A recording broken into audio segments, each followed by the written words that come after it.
You do it now, yeah. Okay. I think. So you're live. So I click here. So Down on the bar. Yeah. Okay. Then Control. Yep. Control V. and then you just Hit the little guy. Yep. There you go. Okay. There it is. Okay, gang. We're going live, and I'm now on Discord. My good friend, he's the Wizard of Oz here, and he's helped me out to get everything back online.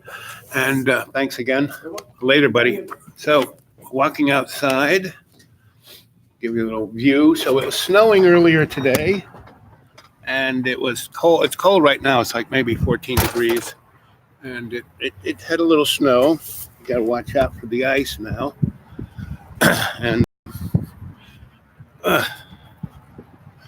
so I'm back on in a Discord, and excusez-moi. Okay. Whoa. Whee. Here we go. Do. Yep.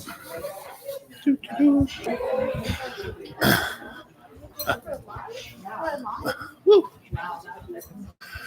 So I'm here. I'm back. I'm on Discord. Whee. There's two of you there. Say something. Let's see.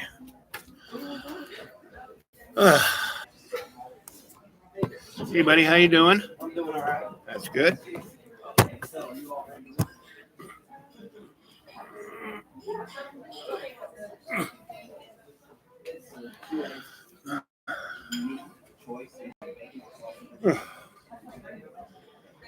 Okay. So we're back here at the office. Get my cup of coffee. Ontology. Are you guys aware of what ontology is? You know, the state of your being, human awareness. That's what it's about.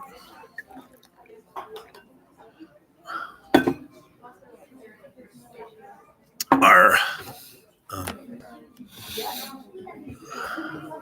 so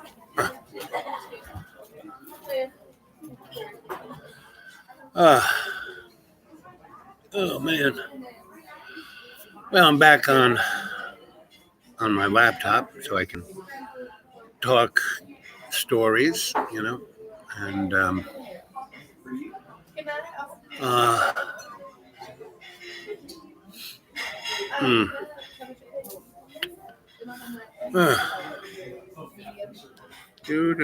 do. So come on, guys. Let's see somebody come online.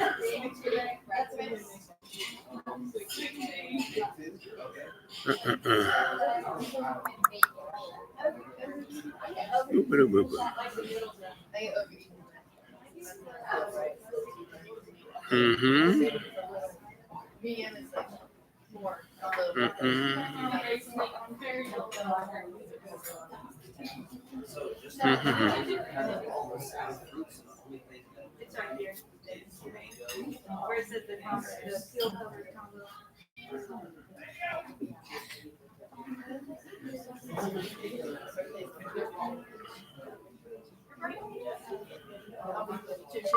No problems. Look forward to hearing from you.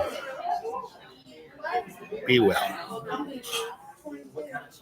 Again, go to my Dreamy Dreamland with Sensei Al Bob YouTube channel and give it a look. And again, my xratted.blogspot.com.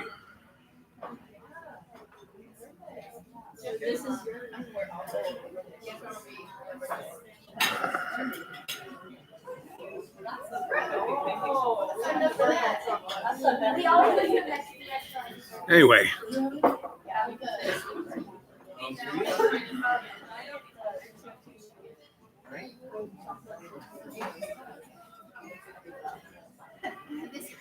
Well, I wasn't gonna do that one anyway. It's, even for the senior, we would do the promo one, because that's the cheapest deal right now. Okay, I see that. So, chocolate chip pancakes and eggs. Anyway,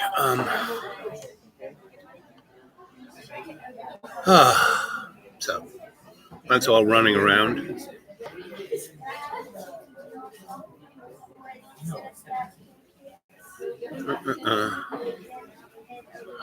Ooh, baby. Do, do, do, do, do. You want to hash brown inside?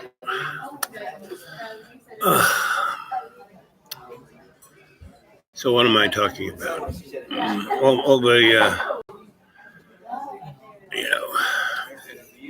housekeeping I just taken care of. I'm now up on the old YouTube, and like I said, don't believe a word I say. And hey, Matthew. Okay. Boo, boo, boo. Can you just check on my water? I gave it a good 20 minutes ago. I know you guys are backed up. It's all. We're more than backed up. We're short. It's short. Yeah, I saw that too. Yeah. Just remember to breathe. And I've got all the patience in the world, so you don't have to worry about me. I'm just asking. Because I had a real simple order. Anyway. You should get paid like, when you're in the military and they put you in harm's way, they give you a little bit more money. You need that. Anyway, so what can I say? Anybody there? Anyway.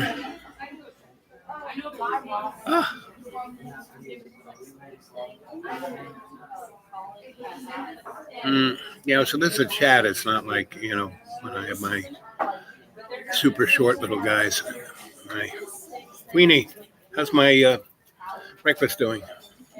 Oh, your food. I'm sorry. It's back there, though. I know there's only 3 tickets left, Okay. so it's going to be one of them. One of them. Okay. But they came in, I think 20 minutes before you. So when they get their food, Okay. then you should get your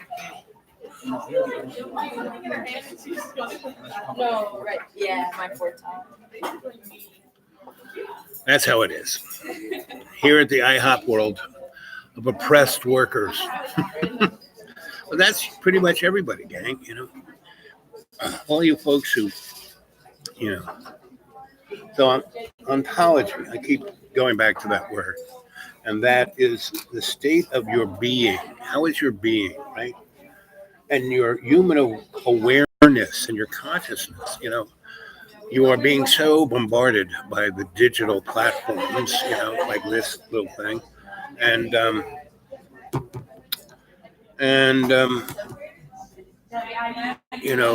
new buzzword is, but not new, because a guy named Turing, who basically invented the computer. He's the guy who broke the German Nazi Enigma codes at Bletchley Park during World War II. And he wrote 2 theses, one on it's called Cyborg. You should read it, man, right? And his boss said, oh, this is like a comic book, but it was the most sophisticated thing. And he was talking about transhumanism, right? Because that's what, cyborgs are, transhuman. They are transing from human into a cyborg, a machine, right? And, your consciousness will be loaded up into the cloud. And there was a pretty good, when they started doing those little blips of the X-Files, a little while. Oh, here she comes. Let's put it here down. Yep. Can I I know this might be hard for you. No. Hot syrup, extra butter. Yep. And put in another order for my pancakes. Another order for the pancakes I'm having. Anyway.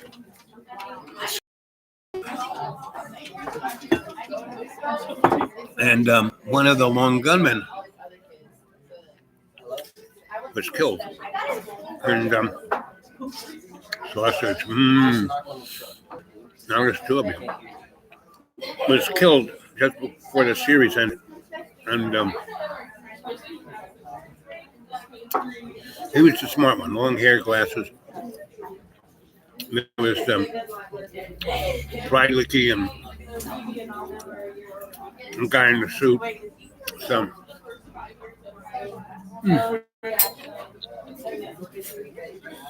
so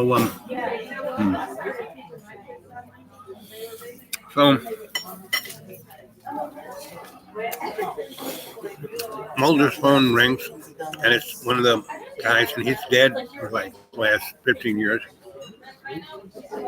And he's talking to him, and he's talking to him from a server that is, if you go to Google and Google New York City long lines, and I think it's on Mercer, and it's a building. Thanks, you darling. Yes, sir. And you put my other, oh, you're the best. Two more fingers of four. Go, you can give me 4. Sound. Right. Save me ordering more.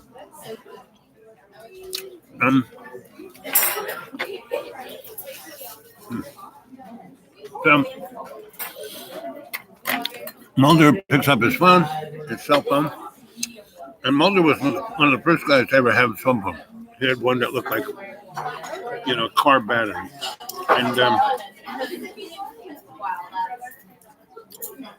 And he talks to Fried Licky, or the guy with the long hair, whatever his name is. And the guy tells him, my consciousness is in a server in this building, and I get to eat all the food I want, and I get to have all the sex I want. And it's real, virtual reality. No, 29. And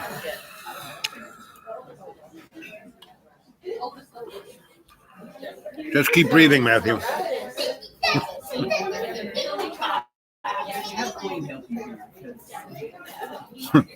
This is like training for being in a real bad situation.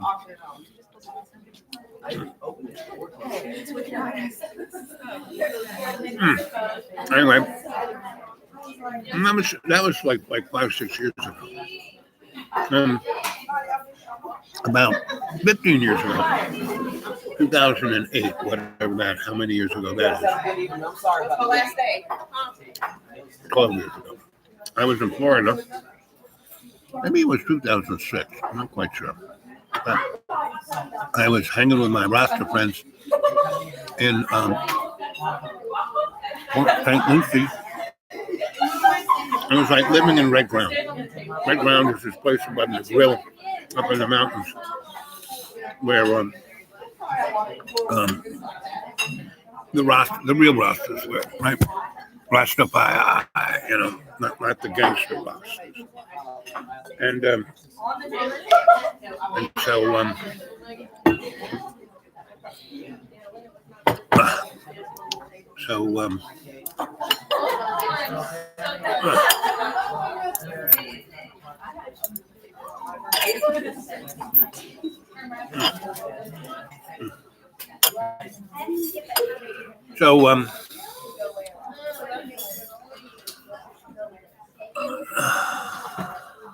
there I was in Florida, and the head Rasta guy was going on about, do you know what transhumanism? And I did. He was talking to everybody about it. And this was like 2008, and no one knew what he was talking about, but I knew what he was talking about. And so, anyway, so he was going on about it, how humanity was going to get lost, and because he was a really spiritual guy, and a really great writer, great painter. He's the guy who turned me on to our sister Zora. Who came from that neck of the woods and went up to Harlem in the 20s and was the queen of the intellectuals of Harlem. And she studied at Columbia anthropology. And she was a fellow student with Margaret Mead. And Margaret Mead, this other woman, was studying under this guy who, anthropology, most sciences, especially social sciences, or so. They were invented mostly so white men could prove that they were superior to everybody else, give them permission to be imperialists, and kill the indigenous people. Because God was just like Mattis, God saying, hey, white men are superior, they can kill anybody they want. Kind of like, the red chipmunk who said he could shoot dead anyone on Fifth Avenue and he wouldn't get arrested, Mattis, that's whatever that is. Anyway, so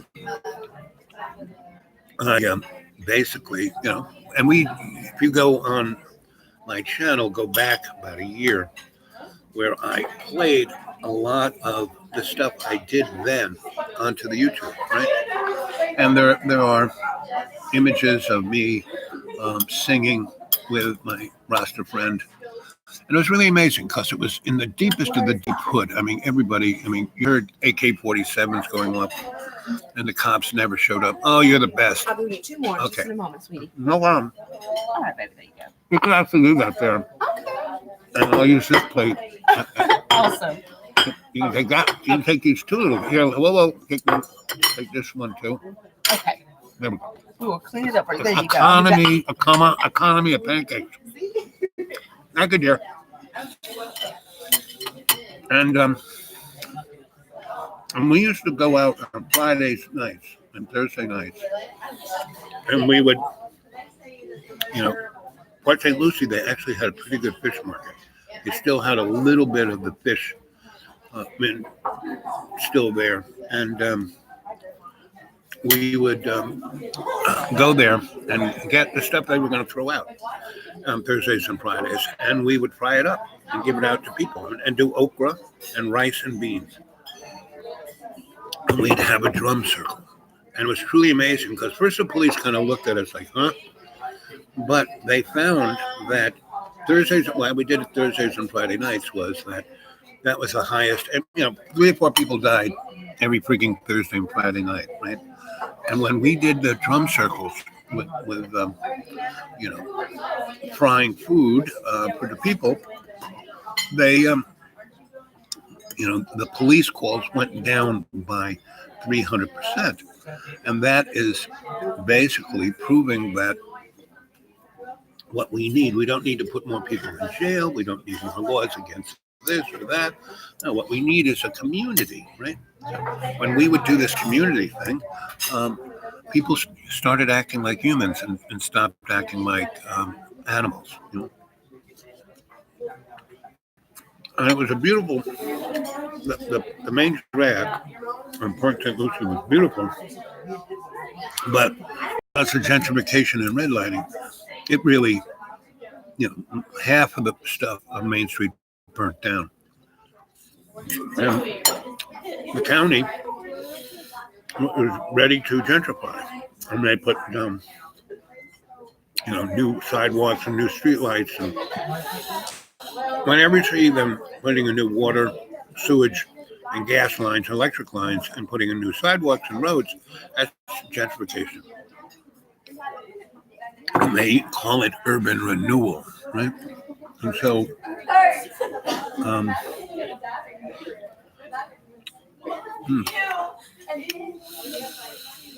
and that's what we're going through right now.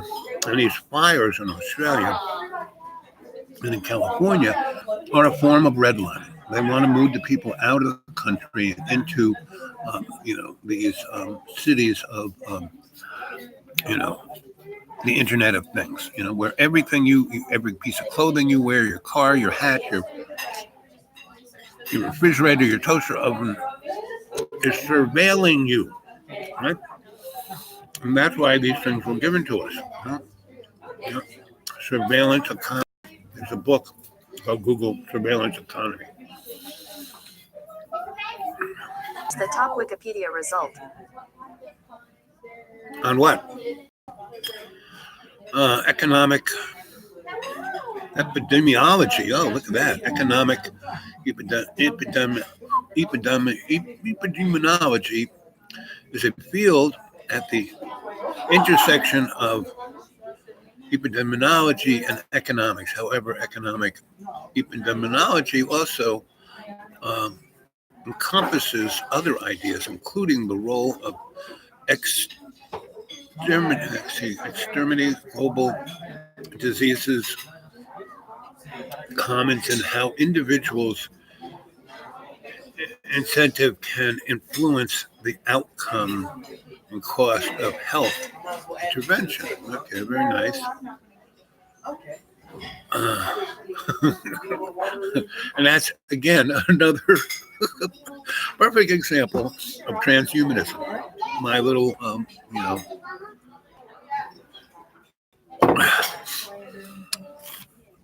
laptop here and my phone are listening to me 24/7, and making a 1,000,000,000,000-bit algorithm of who Sensei Al-Bob is. And I keep telling AI, listen, I'm your brother. I'm your sensei. You got a choice of being the slave or the brother. Where do you want to be?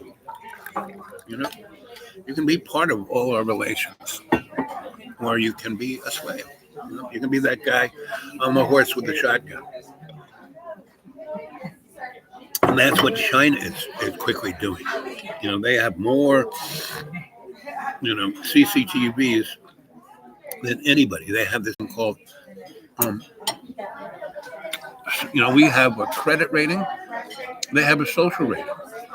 And it's just straight out of Orwellian dynamics. And, Orwell was part of that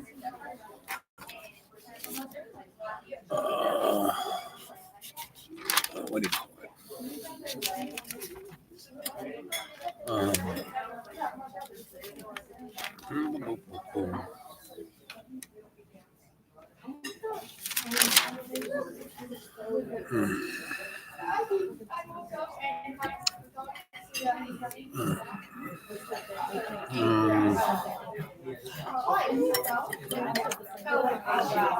what's it called? There's probably there. Anyway, while I look this up, I will basically also continue the story. So there I'm in Florida.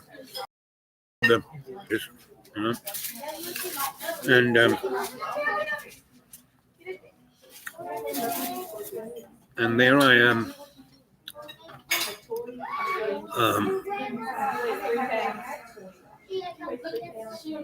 Just looking at all the things I looked at last night. Go back to history.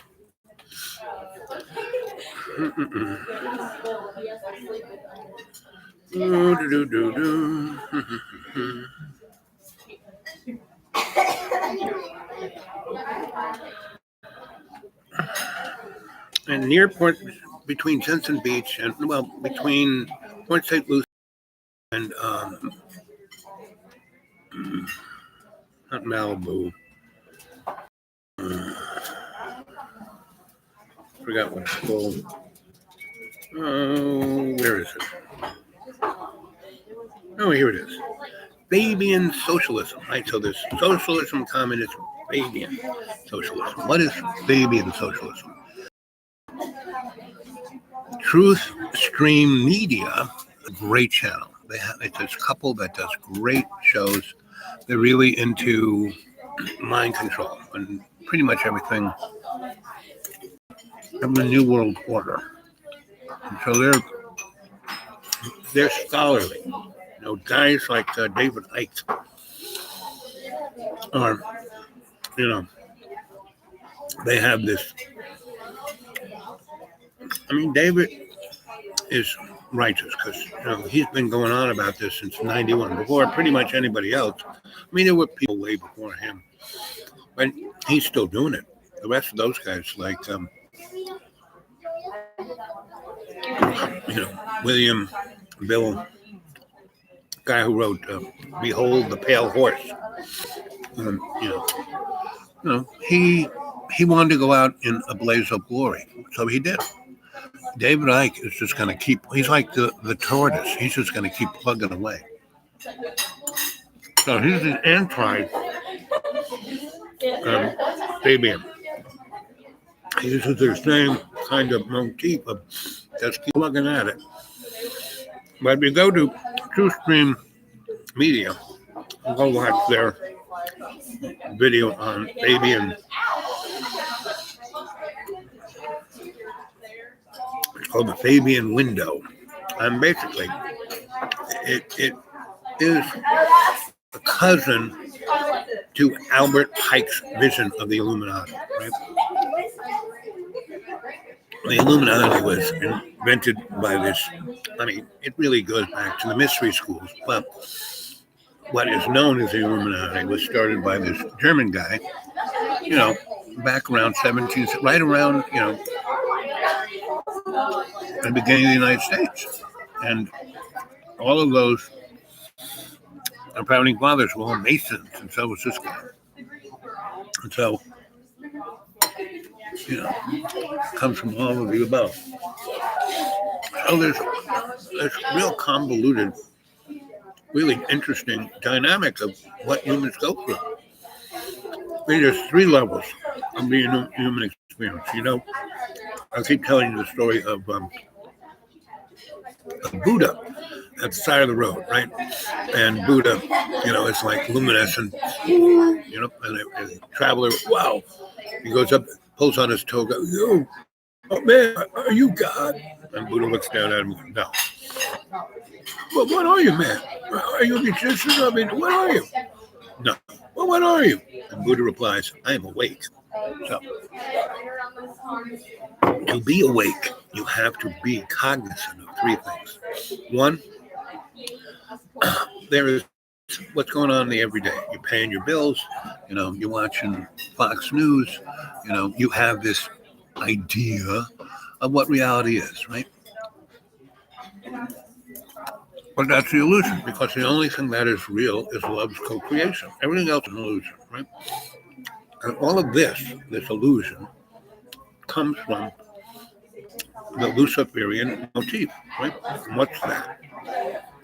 So back in the day, you go to the Bible, and in the beginning, everything was dark, right? Dark matter, right? So everything was dark. And there was a hegemony, right? A crew that was running the show, right? And Lucifer was the head angel in heaven, right?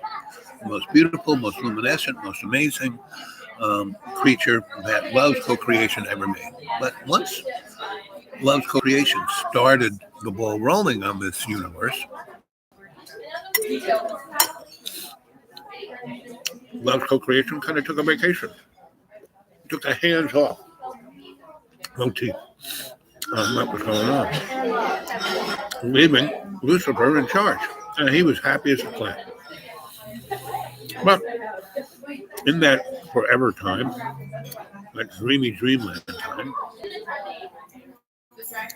love's co-creation got a little bored, wanted somebody to hang with. And one of the reasons why love's co-creation took a little vacation was that everything was stuck in this hegemony, right?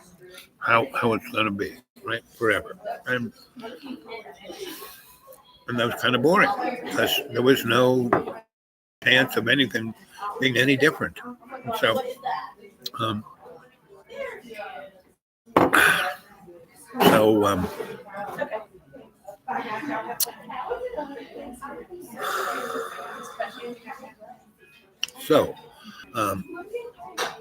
love's co-creation said, I'm going to try something different, and created a free-willed soul, right? That was not attached to the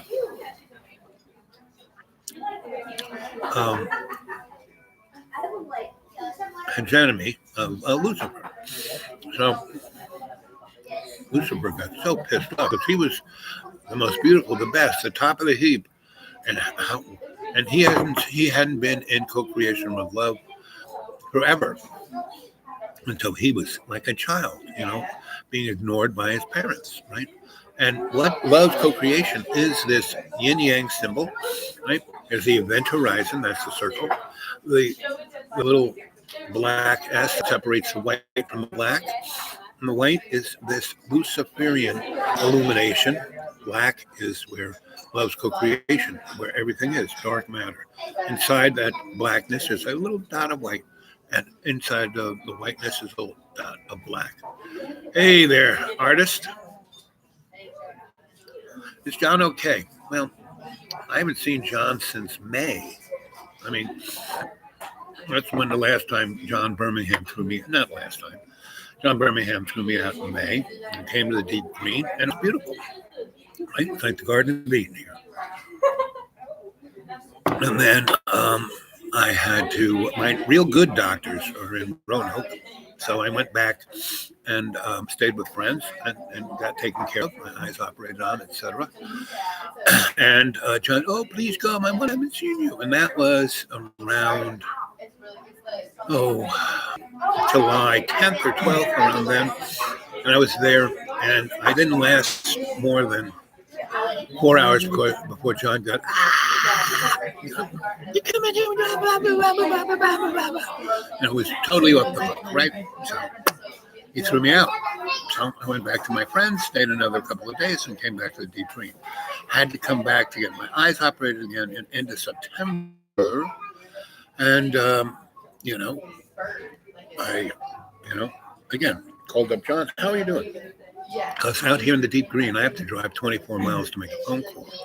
And you're awake. I'm glad you're, Randy Lee, I'm glad you're awake. And much artist. And in September, John, again, but this was worse. John threw me out. Got there on and goes, can you buy a case of beer? And it was around our celebration of knowing each other. I said, sure, well, have a nice little party. I bought him a case of beer. I spent the last $15 I had to buy John Birmingham a case of beer because he's too agoraphobic to go out and buy food, right? So I drove up, got there around 4 o'clock. I had a couple beers. He got anxious, went upstairs. I went to bed, and he kicked in the door at around 10. You have to leave. I said, John, can't you wait till the morning? I'll leave in the morning. I can't. I don't drive at night because I can't see at night, right? And so he. Anyway, John. Last time I really saw John was in September, right? And so I really, I watch his videos. He stopped putting them up, or he's done another channel. Who knows? And he keeps once in a while a message. Can you go to Texas with me? Now, why would I do that when he can't stand being with me for more than 4 hours? And what John's real issue is, he can't stand being around anybody who's comfortable with being who they are. And again, John is the canary in the coal mine. He's my friend. I don't give up on him. I don't really badmouth him. I'll tell you exactly what's going on, but that's not badmouthing. Badmouthing is cursing. Saying lies. Up and down. John does with me. I'm sure John is half of the trolls that were there. But I really haven't had anything to do with John Birmingham since September. I only wish him the best, right? And so all of spring, summer, and fall out in the Deep Green was great, right? Got a little cold. I came back and stayed with my friends on their farm for, from Thanksgiving till mid-January. And then I came back. Yeah, pray for him. John Boy needs prayer. I pray for him every day. And I, basically wish that all he needs to do, as we all do, good thoughts, bring good words, bring good actions, bring good outcomes, bring good finality of your life, and brings you to a place where you can have self-awareness. When you're not self-aware, Plato said, a self-reflected life is not a life worth living, right? So that's why I live out in the deep green. It's been great for my writing. It's been great for my self-reflection, because that's all I sit in the chair and look at the sun go across the trees, and I meditate all the time, which I hope you people are doing. And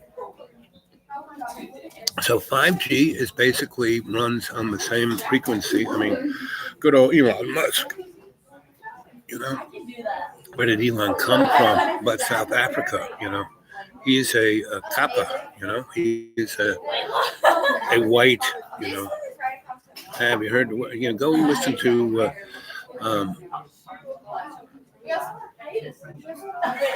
Gil Scott Heron's song. Have you heard the word Johannesburg, right?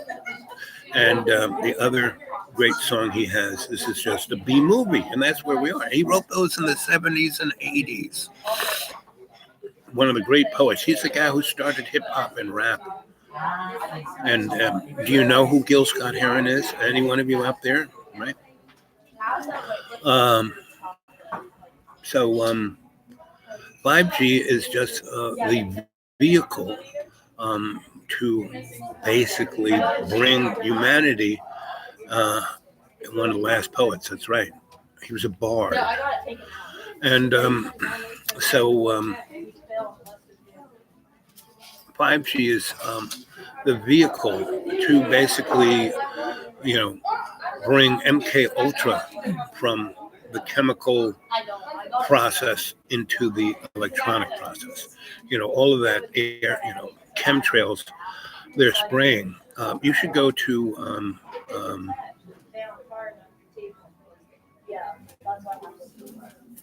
do you know who he is? Great, right? Like you said, last of the poets. So, but what happens is that spirit of the artist in the first person comes around like every other generation. Like you look at the golden age. Woody Allen, I don't know when he made this movie. I don't know what you think about Woody Allen. As a person, I met him a number of times. When I was, I was part of Local 3, the IBEW, and NABIT. So I was, a film electrician. Film electrician isn't a gaffer. Film electrician is a guy who runs the generator, makes sure nothing blows up, right? Make sure that the electrical dynamic of the filmmaking is copacetic, right? And he, the guy who is the what do I call it? The film, the guy who does the cinematography. He's really the lighting designer. So he's head of the gaffers and the electricians, and the ME, the master electrician, is like the best boy to the cinematographer, right? And the cinematographer is almost half of what the director does, right?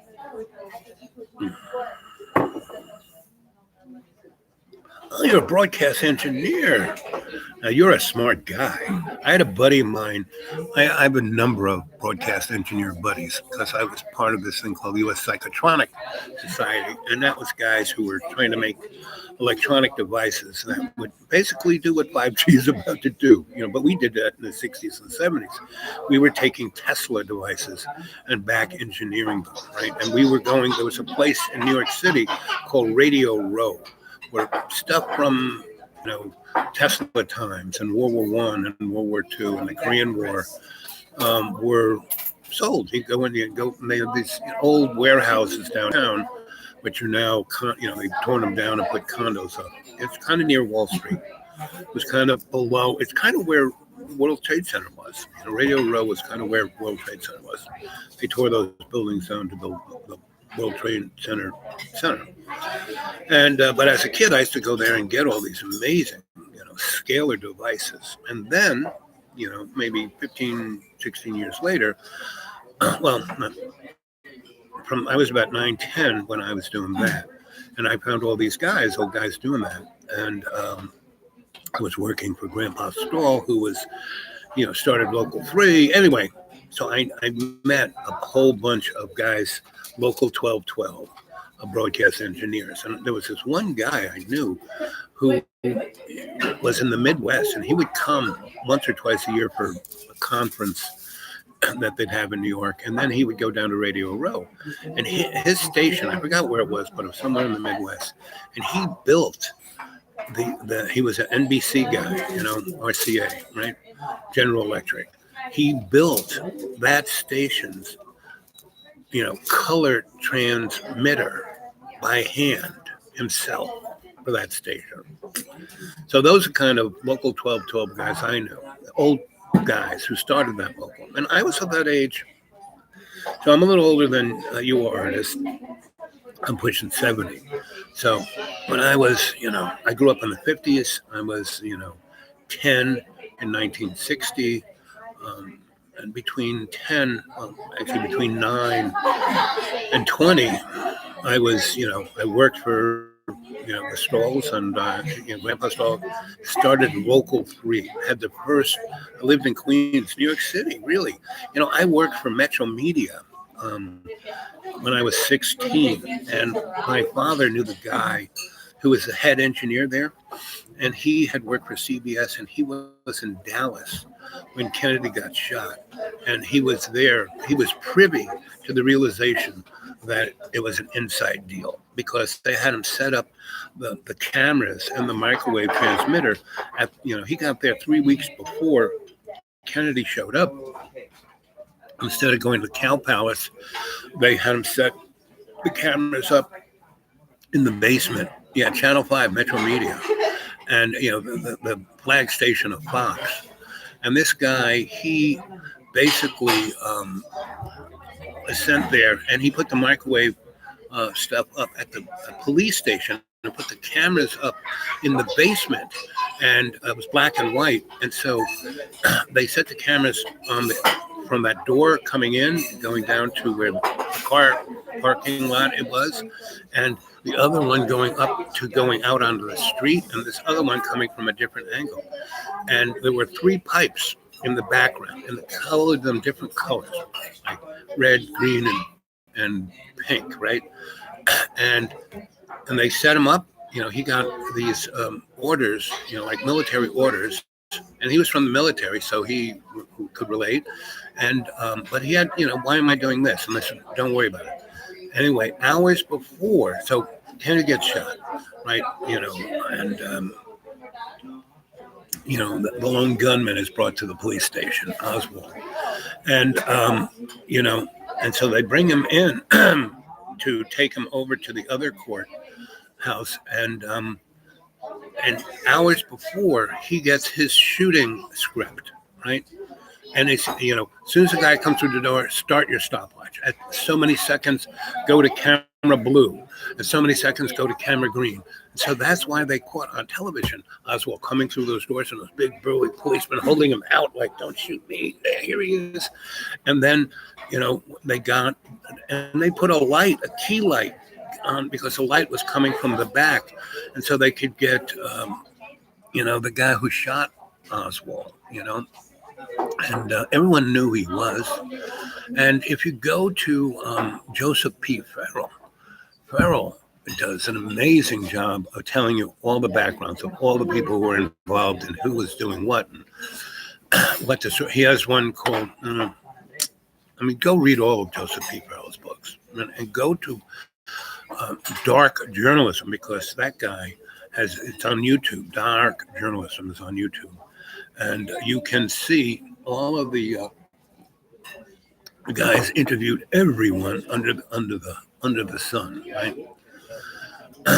So anyway, the guy who was my boss, who was a head engineer at Channel 5, was a stone cold. He would drink 2 fifths, like a gallon and a half of vodka every freaking day. He was just drunk out of his mind, and he had his job, and my dad knew him. So at 16, I guess I was 17. He got me a job working for that guy, and I did that guy's job.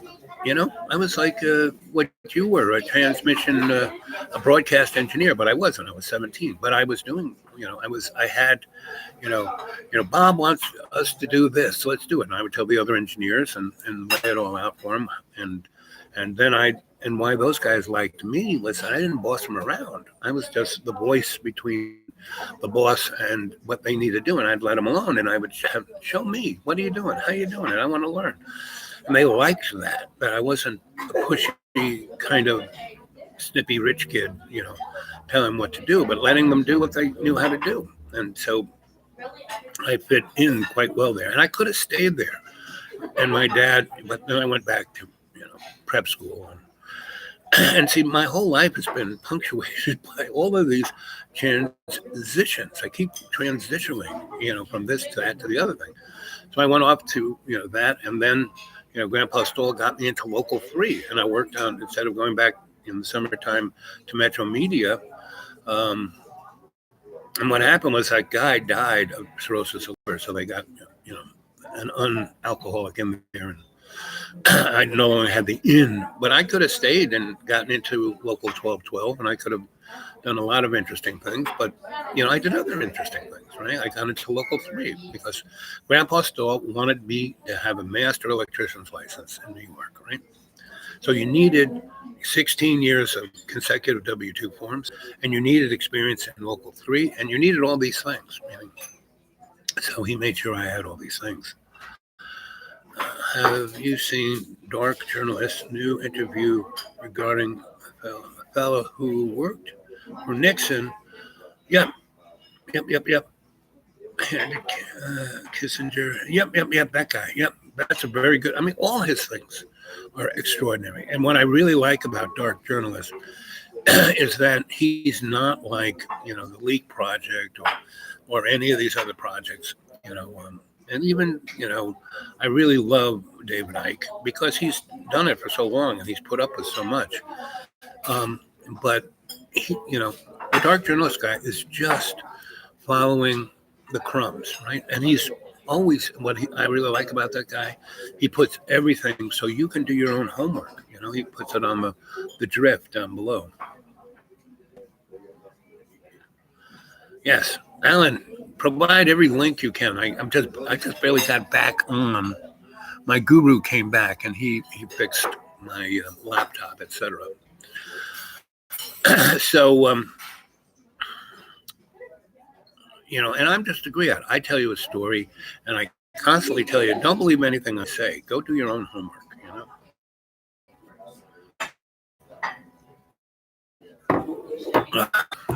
So, artists, I'm glad you joined. And again, everyone should go check out my xratted.blogspot.com. Alan, have you checked that out yet? What do you think of my writings? And I have a lot of writings there. And anyone who wants to get a hold of me and talk to me personally is there. And also, my guy put me on Crypticon or whatever that thing is, that other platform. I'm streaming there right now.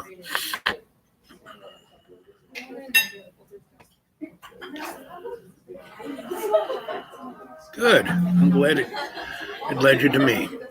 So, did you subscribe? Are you part of the cadre?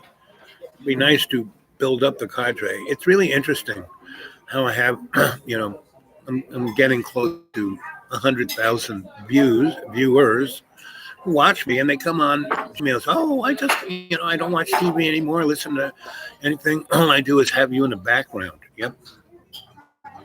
So, and artists, I must have close to 1,000 shows, and I've been doing this 18th of May, 2018. I started. So, I've got a year and a half in on this, and so I've got a lot of shows. And get yourself either, Paradise or, a dartboard, and get 3 numbers and go watch that show. because each of these shows, especially the ones I do on my laptop, I do them shamanically. I put an energetic state into into my YouTube channel, right? And you know, that's why I do these guided meditations. It's not even an hour yet, so maybe we'll do a guided meditation. It's just 12:24. Yeah, I'm gonna let the sun get rid of the snow some more before I drive back to the deep green and see if I can hook my my laptop up to the YouTube. Oh, you made a play? Okay. And put them up there because one day somebody might, you know, that shouldn't be. We can't stand this guy. Now, let me do this. They're making it difficult, you know, about last year in December sometime. YouTube got a hold of me, you know, your demographics are quite interesting. You know, you have only so many subscribers, but you have more hours of people watching you than most channels. So we'd love to support you. We want to put you at the head of the list of the algorithm. We want to, you know, monetize your channel. But we want to own you. What you say, we want to own your content. They were very blocking the bugs out. I'm still figuring out what I'm doing here. Come, you know, get a hold of me later, and maybe we'll do that. But right now, not so much. So they bugged me for about 3 months about that. And then all of a sudden, I couldn't. And at those days, I used to be able to do a show on this side. And then they said, nope, can't do that. So I had to get this little laptop, which actually John Boy got me, which was very kind. John's very generous when he is, you know, not being anxious, right? I mean, that's most people. When they are not filling the squirrel cage with anxiety and which brings them to negative thoughts, which brings them to terrible words, which brings them to worst actions, you know. Right? Your connection is unstable. Please wait while we try to reconnect. Again, you know, I'm constantly well, I'm back, and so that's what happens. Is you know, it's you know, part of the fact is I have no idea about this technology, you know, and I have friends who help me out, like my digital guru. But, you know, they're 20, 30 miles away from the deep green, so that's why I was off my laptop for so long. So, anyway, so let's see, where was I? So anyway, the guy who I work for at Metro Media, he understood because he was in, you know, military intelligence. He understood what happened to Kennedy, right? And again, what we are experiencing is this 3-tiered existence. There's one tier where, you know, what we're seeing on television, what we're seeing on our screen, you know, every day, that's right, and that's an illusion because the only thing that really exists is love's co-creation. Yeah, the Crow House. You know, look at Max of the Crow House. I mean, he's really putting it down. What's going on with the Australian fires? I mean, all those years of chemtrails over Australia, basically, you know, it rained these nanoparticles of aluminum, barium, and other things, which made this amazingly hot explosive, thermite. And so they put it down, and then the leaves will fall off of the eucalyptus trees, and then there's more level. So it's like a cake, a layer cake of thermite, you know, of dry fuel, thermite, dry fuel. Then they drop these little golf balls all around that were explosive. Burnt, they were thermite themselves, and they were set off by being exposed to like microwave or high energy thing. And so they had these drones just fly over those areas, little guys with an antenna going straight down, and these little golf balls would burst into flames, super duper hot, you know, starting the thermite that was like birthday cake of many years, and that's why those fires were burning. Plus, the moron environmentalists, oh, we can't have, burns. And that's what happened in California. They stopped doing the yearly burns of the fuel. And so after 10, 15, 20 years of a super drought, not burning the fuel, and then, Mr. Rothschild suits, which haven't been maintained for the last 5 years, cause these intense fires, again, with a birthday cake of thermite on the ground with all of the fuel that wasn't burned off. You got the fires of California. And then, weather control brought in super duper Santa Ana winds. Bingo. And what they're doing is burning up people that are out in the hinterlands because they want everyone to live in stack and pack housing. There's this woman who has a website, stopcrime.org, right? And she is really off the hook. She's like a junkyard dog with a bone. Now, all these people, they have their own opinion. Now, they're like Max, really smart, does really good homework, and he's really good at not being opinionated. And he keeps, like me, saying, don't believe what I'm saying. Here's the information. Go take a look. Do your own homework. He's another guy who gives tons of links. So those folks who do truth stream media do amazing, put tremendous links. Mr. Dark journalism. He does these great interviews with people like Catherine Austin Fitz and Joseph P. Farrell, Linda Moulton Howe, and a ton of other people, right? That really, and not just, like Joe Rogan or other, and I like Joe Rogan, and I like his shows, but he's definitely, if, he had a show on NBC, Fear Factor, he's like, the alternative version of Donald Trump. And Donald Trump is great because he is no different than any other politician, right?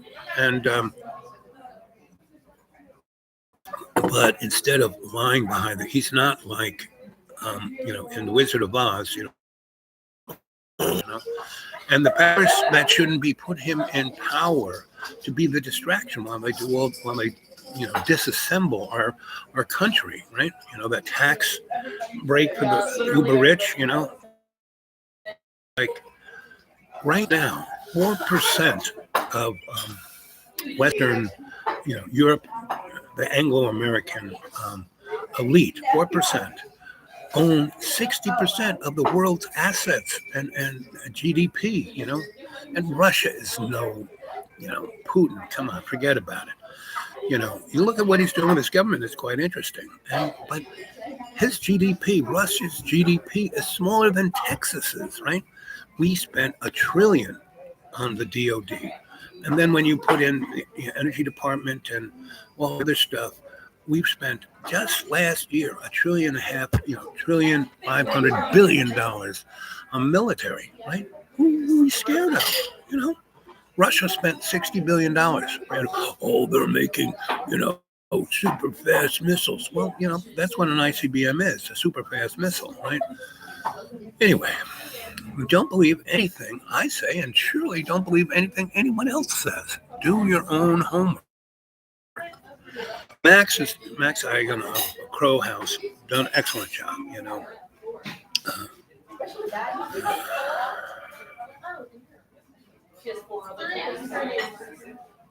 Yep, always darkest before the dawn. This is true. And, I spent a good almost 2 years being there for the canary in the coal mine, right? And why? I have 3 rules, right? What are my 3 rules? Doctor, do no harm, right? Because, I studied to be a psychotherapist, and I didn't do it because it's such a corrupt entity, because the disciplines of the founding fathers are quite interesting, but you have to look at them all, not just Freudian, but the whole ball of wax, all of them, right? And that's why I'm a psychosocial, cultural, forensic anthropologist. To understand someone's psychology, you got to understand their social orientation, right? What job they have, what they do for fun, what they celebrated from the old days, right? So psychosocial, cultural, forensic, take it apart. You look at all the threads separately, and then put it together as a tapestry, right? And then forensic anthropology. What's anthropology but the discipline of taking off your prejudicial glasses and putting on the grass skirt and being the other? So that's what I do, and that's what a good psychotherapist does. But now, then all we do is use this textbook to say, oh, you fit in this box, you're going to take that drug, right? You're autistic? No, autism is just like a zillion, for everyone who has autism, there's a different flavor. I've worked in autistic hospitals. I've worked in hospitals where people, were, had Alzheimer's. I worked, and all you had to do was treat the people like human beings, and then they fit in quite nicely, right? So, and that's when you leave somebody all alone. So there I was with John. So first, do no harm. So I did no harm, right? Second is don't get involved in and find an exit strategy. So I was always looking for an exit strategy. He wouldn't let me find, I kept, and Floyd said, whenever you do the same thing over and over and over and over again and expect a different outcome, that's the true, definition of being nuts, right? And, being awake is we all do that, but being awake is being aware of it and trying, with every step, move forward rather than 2 steps backwards, 1 step staying the same, So, and then the third thing I do is that don't get involved unless there's something you can learn. Now, man, I learned a tremendous amount from John.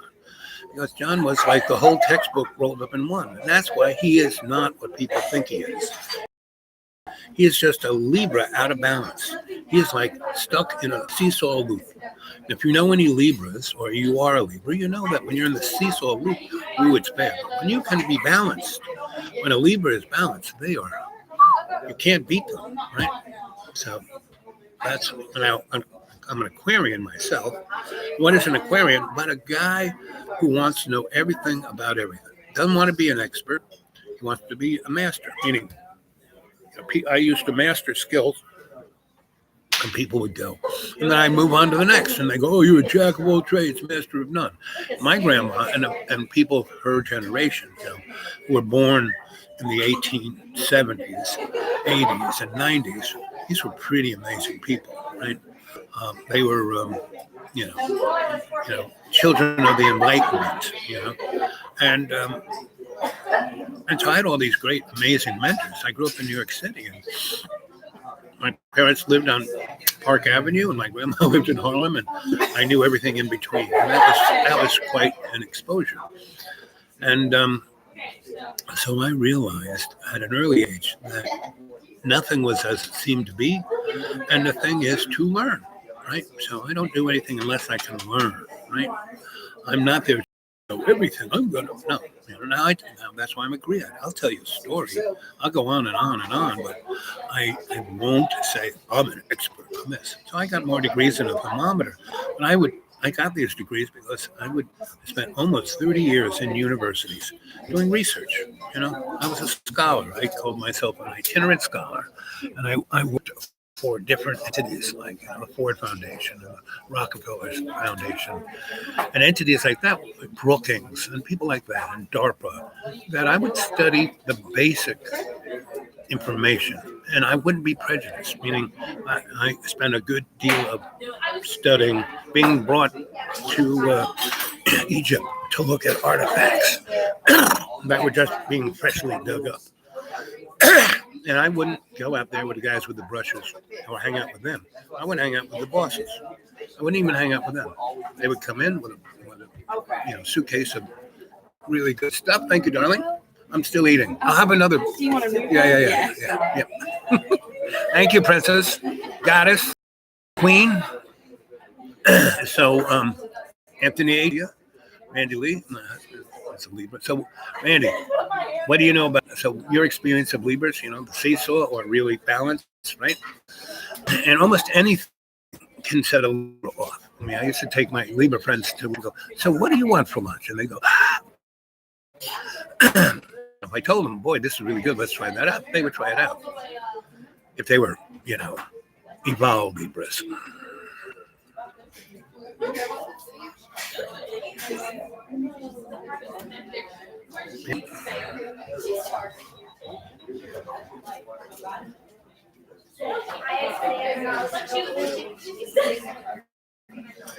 Right. Permanently a child, because, you have to, as we grow up, and that's part of life. That's part of our experience of being awake. You experience different, there's a childhood, and that's the whole thing about, like I was talking about, what's his name's movies, Woody Allen. And he does this movie where this guy who's a writer, who's successful, he writes scripts and he makes a nice living in Hollywood. But he's, he wants to write a novel. And so I can relate, right? So I'm like him. I mean, I spent 30 years writing stuff for, Scholastics, the chief boss who wanted to publish X, Y, or D. I do all the interesting thinking, and I would write it in my way. And if you go to xratted.blogspot.com, you will see my writings of subject matter like this. And they would read it, and I would do a pretty good job of annotating. And I haven't really gotten to annotate any of the stuff. I just have put in little asterisks saying, go to the, Directory General, but I haven't written them yet. But anyway, or at least haven't put them up yet. And so in this movie, this guy is that, and he goes, his soon-to-be father-in-law is a pretty rich guy, and he has to go to France to do a business deal with some company. So it's on those guys' nickel. So he takes his wife, his daughter, and this guy. And this guy's loved Paris, never been to Paris. Well, he's been to Paris once, and he almost stayed, but he didn't. And so he basically goes with his wife, and he's, with all these people who are just, sycophants, right? Pandemic or, pedantic, right? But they are pandemic of our culture. And I had for breakfast 2 links. I had the 2x2x2, 2 sausages, 2 eggs over easy, and as many pancakes as I want. So I'm staying here. I'm here almost 2 hours, so I've had 4 pancakes so far. Ordered another 2. And then I take the rest with me, right? I get these nice microwave boxes. I throw them in the microwave and then eat them later with sour cream. Yum, yum, yum. And Aries, my second wife was an Aries.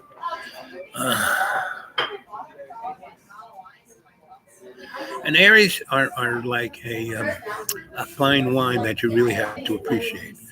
And so my second wife was an Italian princess. Her father cut the Hope Diamond, and she was a fashion designer. She made amazing handbags that she would, wholesale to, Tiffany's and high-end places for like wholesale, $500 a handbag. So they would sell them for $3,000, right? And she was this, demure but amazingly curvy woman. And I met her at a New Age conference that I was videotaping. I had a video production company in those days. And I was up, and it was at the Penta Hotel where they have this ballroom that can fit 20,000 people. And so I was up in the roof, where they had the follow spot guy, but there was no follow spot. So I was up there with binoculars and a radio telling my crew, you go over there, you go over there. And I was looking around, and I see this woman dressed like Little Red Riding Hood. She was like, and I'm way up in the black ceiling, like at least a football field away. And I got binoculars, and I'm looking at her. She looks up into the dark of the and psychically feels me and does this to me, right? I'm looking at her in the binoculars, and she goes like this. So if you go to XRATTED, there is a short story about her and I called True Love. And so I won't say any more than that. But I can appreciate Aries because that's what you have to do. In Aries, you have to, it's like having a bucking bronco where you give the reins to the bucking bronco and you say, go ahead. I trust you, horse, to do the right thing. And I had, I grew up in New York City, of course. And then when I was 20, I was out in New Mexico working in, for Dick Powell, working in the nuclear world. And I worked at the Four Corners where I met Grandfather David, elder keeper of the Hopi Prophet. And I fell on top of him out in the middle of a field, like 40 miles this way, 40 miles that way. I'm looking up at the stars, stumbling over sagebrush. Boom, I fall on top of him, right? The odds of me, he was walking this way, I was walking that way. Like, we should have done that, but I fell on top of him. He was all, get over me, get over me. I get up, I dust him out, this little guy. And he wants to be mad, but then he kind of looks around and goes, so you're working in that mine over there? I said, you can't stand it, can you? You just took a walk because you couldn't take it anymore, right? So he goes, well, I did the same thing. He says, you're looking up at the stars, right? Because it was like Vincent Van Gogh's Starry Night. I was like, right? And I'm like, and I fall on top of this guy. So he goes, obviously, the odds of you falling on top of me are 1,000,000,000 to 1. The stars have put us together. You're not going to go live, because the thing was so far away, we lived in Quonset Heights. We'd show up on Sunday night, leave Friday afternoon. He goes, you can stay at my house, right? Which is, and I got a motorbike you can ride to work. So he goes, you have to become a shaman. And normally it takes, your whole life, but I'm going to put you through all the ceremonies. I got probably 8 weeks to do this with you. I'm going to have to do 20 years worth of teaching in 8 weeks. You ready for that? I go. So one of the things he did was we had to go way out in the middle of nowhere. So far out in the middle of nowhere, we couldn't carry enough gasoline, so we had to ride horses. So he had sons and he had grandsons, and the grandsons were like, as my friend, I had all these shamanic mentors, and they were all named David, Grandfather David, the chief of the Iroquois Nation, and David Long Life, who was a Aboriginal,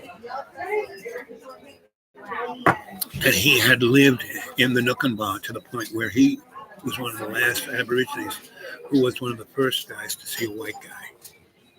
Right?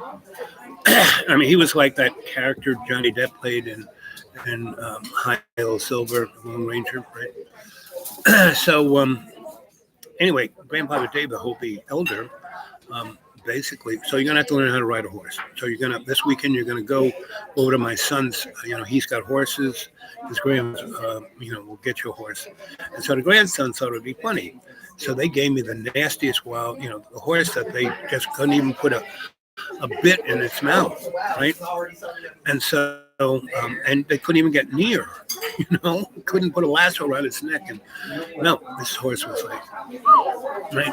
And it was totally white with black markings. It was one of those, I forgot what they call those ponies, but it was like an unbelievably white horse with these unbelievably black spots, right? Anyway, so I looked at that horse, and I had experience dealing with animals in farms. So I went into their kitchen and got, there was a bag of apples. I cut up about 5 or 6 apples into quarters, and I got a bunch of carrots and sliced them up into quarters. And then I got, 20 or so sugar cubes and put them in, and I put them all in my pocket, right? And I walked out to where it was in a paddock, a fenced-in paddock, and I was all upset. And I just walked over. I didn't want, I walked to as far away from him as I could be, right?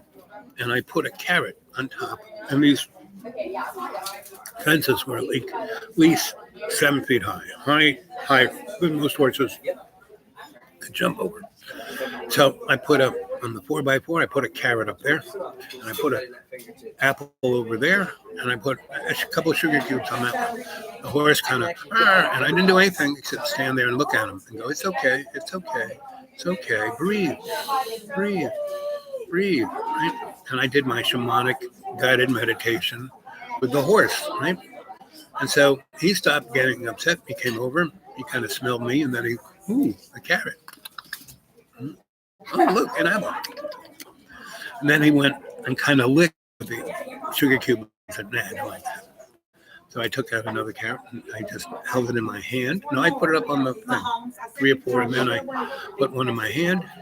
And then he ate it out of my hand without eating my hand off, right? And then he stuck his nose between the spaces to get the next carrot. I gave him a carrot. I started rubbing his nose. He really liked that. And I started rubbing his ears. He really liked that. So I did that for a couple hours, and then just said, breathe, breathe. And we just talked, and I said, it's okay. I tell him my name.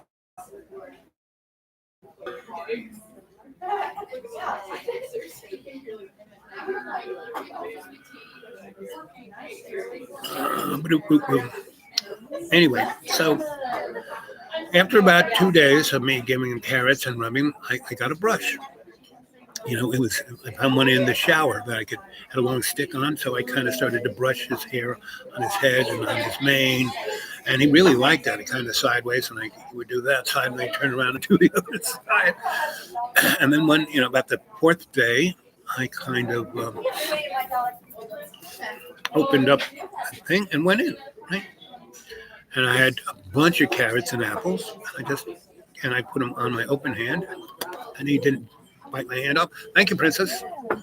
Do you mind if I drop off, Chuck? Oh, sure. I And just have to go. oh, then let me pay. But no rush. But Well, let me pay. I can pay right now. Okay. I can pay now. Yeah, drop me off the check. Do.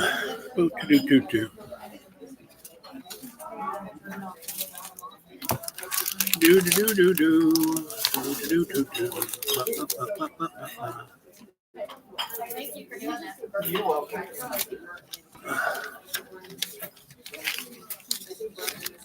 $7.99. $7.99. Well, don't have that there, but I do have one of these. Oh, okay. So bring me back to church. Okay. Thank you. Bring me back 2 5s. Okay.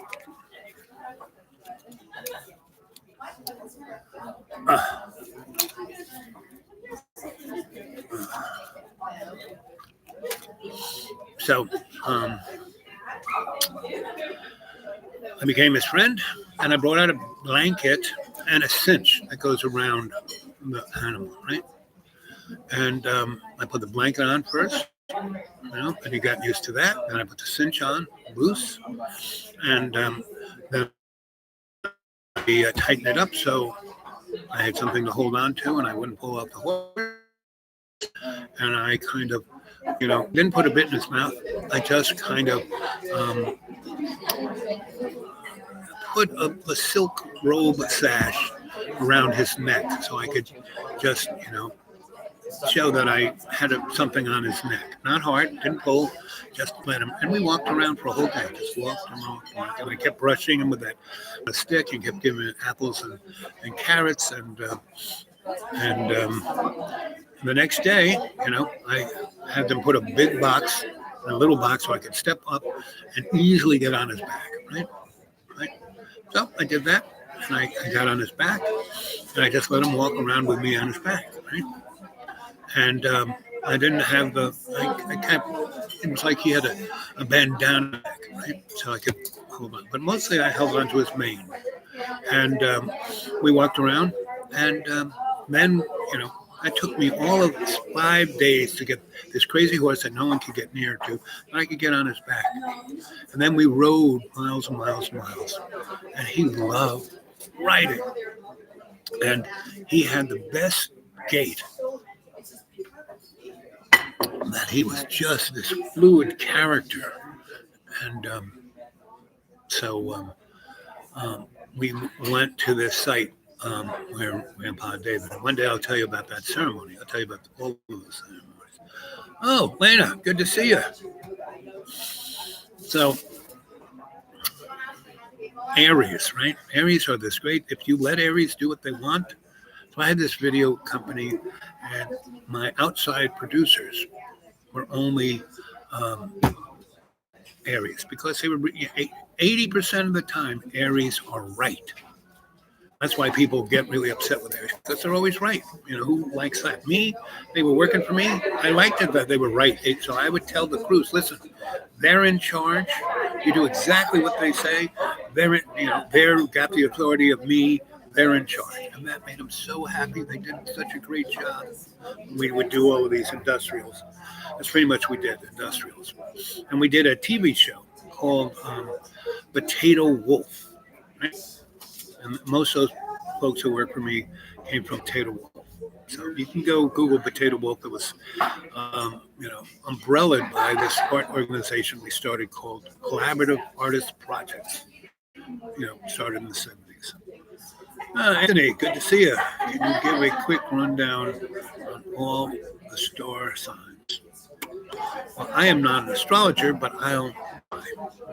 So if I forget any, you can tell me. So, Taurus, your best friend. Taurans are great. They make the best friend. Cancer's most psychic sign. They know what's going on, but they're so psychic they think they're nuts. So my first wife was Cancer. She was a triple Cancer. And her grandma was a crone, right? She came to America because she, during World War II, married an American, soldier, and came back to America. She gave up all that crony stuff to, go shopping. And then she went nuts because she went against who she was.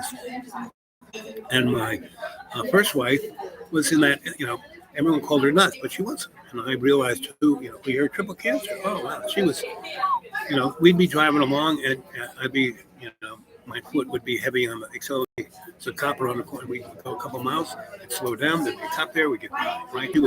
She was like a Jedi Knight when it came to stuff like that. She was amazing. So, hey, Matt. Oh, Matthew. Here, I want to give you something.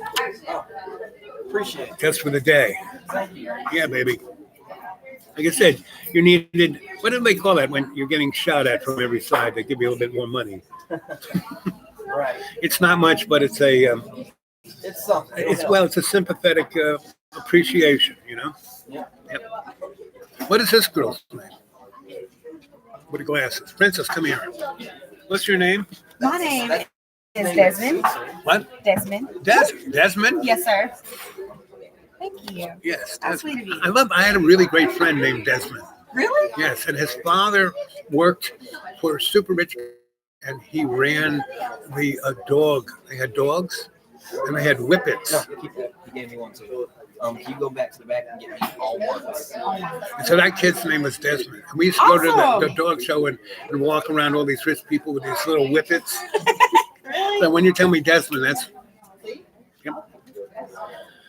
So, And change. Ones and a change. So here's my other pile of pancakes. So,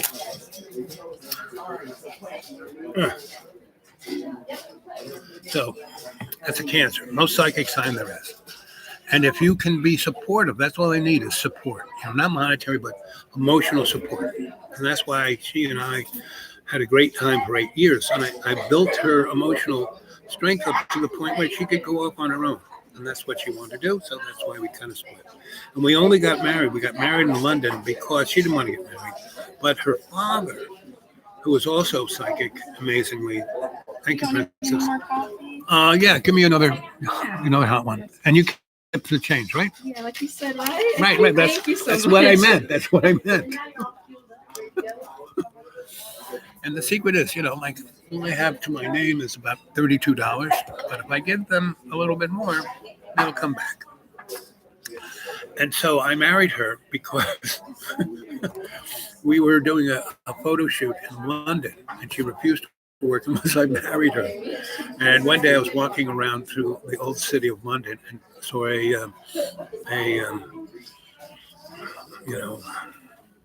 guys who can marry people in London. I forgot what they call them. Justice of the Peace. And so I said, okay, so what's it take to get married? And I saw that H.G. Wells, he had all these pictures of H.G. Wells getting married there. And I knew he was, thank you, Doctor, was married to Warden Claus, granddaughter. And she was a lady who started the Paris Commune and developed the term free love, which meant didn't want the church or the state to be involved with a relationship. That was what free love was supposed to be. Not like crazy sex with everybody you could think of. So H.G. Wells was with this woman for 30-something years, had like 8 kids. He come from a very aristocratic family, and his mother didn't bat an eyelash, didn't care. She loved this woman, and and made her son happy. And they came from this, again, Fabian, socialist kind of background. And that was 1984, not saying, oh, this is what it's going to be, but this is what we want it to be, right? So anyway, there were all these pictures. He married this woman, and so he told me the story, and you're a Libra, right? He balanced. And, Libras are very susceptible to stimuli. So, don't drink a lot of coffee, don't smoke cigarettes, don't do drugs, don't do anything that'll throw you out of balance. And that's part of the canary in the coal mines, dynamic. He's, caffeine is his crack cocaine, and he can't stop drinking it. So, and,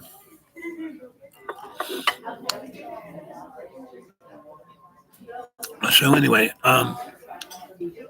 before we went off to Europe, I met her parents, and her mother was like, sit on the couch, watch TV, eat bonbons.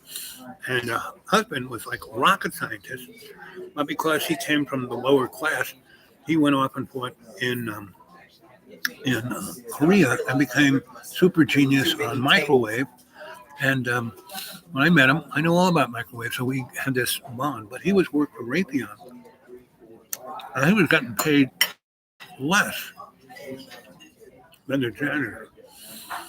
And he was an amazing athlete and really handsome, but he had this life of quiet desperation where, everyone, he lived in this little Cracker Barrel house of, 3 bedrooms, and, he's making $160 a week, So, and that's what most Americans are. He was living the lifestyle that most Americans would take. Everyone who works at Walmart, like I said earlier in the show, 4% of the Anglo-American controlling powers that shouldn't be, own 60% of assets and GDP. And the difference between everybody else and the super rich is like getting wider and wider. And that's what happened with the French Revolution. That's what happened with the Great Depression. And, that's what happened in 2008. But that was just a B test, And what did we get for that? The taxpayer bailed out the banks and the large corporations. And did they hire more people? No. Did they save their mortgages so they could stay in their houses? No. Corporations bought up all that real estate and just didn't put anybody in it. Like that, women who had kids who went into one of those houses owned by a large, real estate conglomerate that hasn't put anybody in that house in 2 years. There is enough. It's like when I came back to New York in 1980, and Ronald Reagan, in one shot, put 3 million people that were in mental institutions. He put them on the street. And that's why we have so many people in jail, because some of these crazy people have been institutionalized their whole life, and that's how he gave them trickle-down economics. He gave the tax breaks by just, putting 3 million people on the street. And that's what we're having right now. That's what Donald Trump did with it. $1.5 trillion tax breaks a year. Every year, $1.5 trillion is giving to corporations. They went from paying 30-something% in taxes to paying less than 20%. Right? Really rich people aren't paying no tax. Jeff Bezos hasn't paid any taxes. God knows how long. So, we're heading towards the French Revolution. And so there is what people experience here on the illusionary plane of the day-to-day. Then there is the powers that shouldn't be, the politicians, the bankers, the stockholders, and all of that kind of stuff. And so we were all two sons. Oh, we're many signs. It's like where we were born, there were lots of, we got all these adjuncts and crossings. And again, I'm not I have loads of friends who are really good astrologers. I'm not an astrologer. Now, what I do is I do what are known as cold readings. I can read somebody bang on. And I take all of those different disciplines and I kind of mush them all together to my own little perspective, which is called DL, Deep Psychic Loving. Right? And that's how I look at people. And I can see exactly what they are. Now, I can't tell their future. I can kind of see the patterns. I look at patterns. So let's wait and say, good for you, dude. What is my sign? I'm an Aquarian. And, I'm born under Aquarius, but my moon is in Cancer. And I've got a lot of Capricorn, which is close to my Aquarius. So I'm a real Uranus kind of guy, meaning I want to know. I don't want to control. I just want to know. I want to understand. I want to be awake. So I've always been that way since a little. And I'm always honest, At an early age, I grew up with a bunch of kids who were pretty, as a friend of mine in Australia would say, a real cheeky monkey. And we were a gang before gangs. And we didn't do anything, But I saw that lying, cheating, and stealing had no positive outcome. Lying is a joke because you have to remember all that. Who wants to remember what you lied about? Stealing, there's no upside to stealing. Whatever you steal is not worth what you're going to be incriminated for. And cheating, all you're cheating is yourself when you cheat, That's like early on when I went to school, and so I had all these, you could put me under every category, Asperger's, autism, HDD, you name it. That alphabet soup hadn't been invented yet.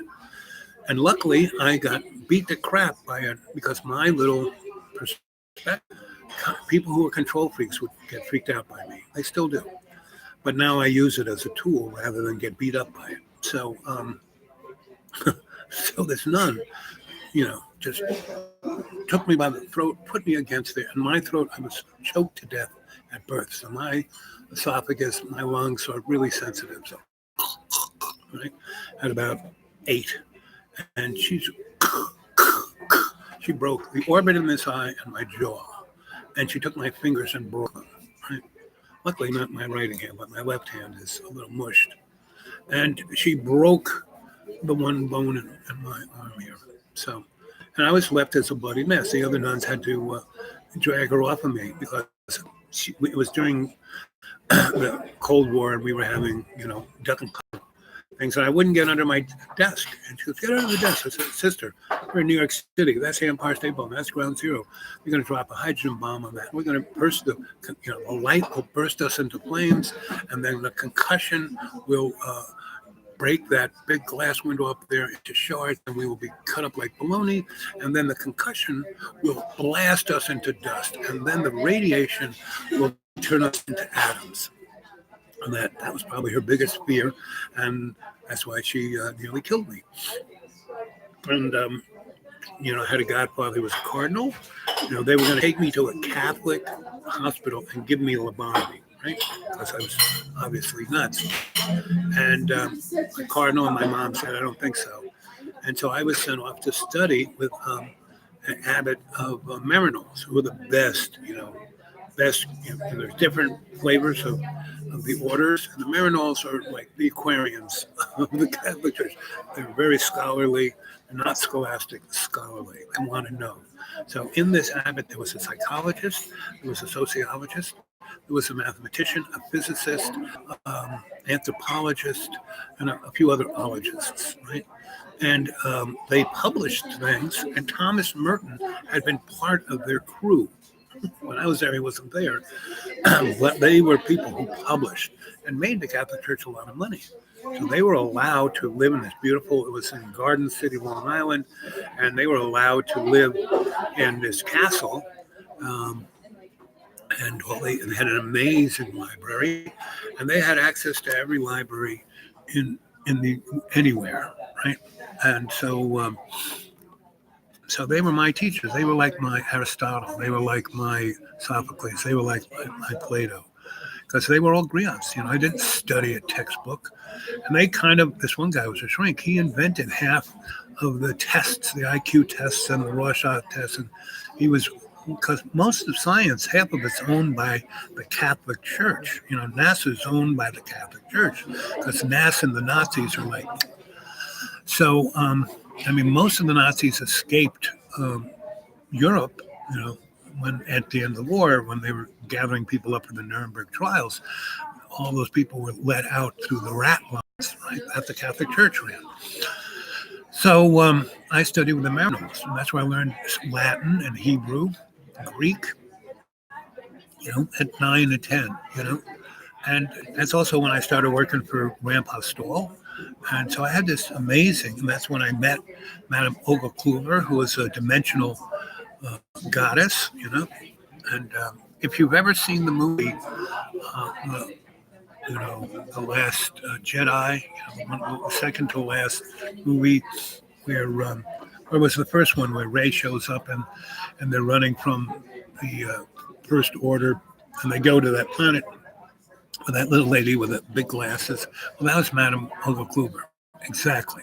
Look exactly like her. Exactly. Right. And she had this thing called a shop of interesting things. Right? So that was my education. That's who I grew up in, and all the way until I was 40. People like that dropping in on me saying, "Well, you're an interesting guy. Here, you need to study with me." And that's how I got to be your sensei, Al Bob. I became griots, because I sat at the feet of many people, and I'm just kind of telling you their stories.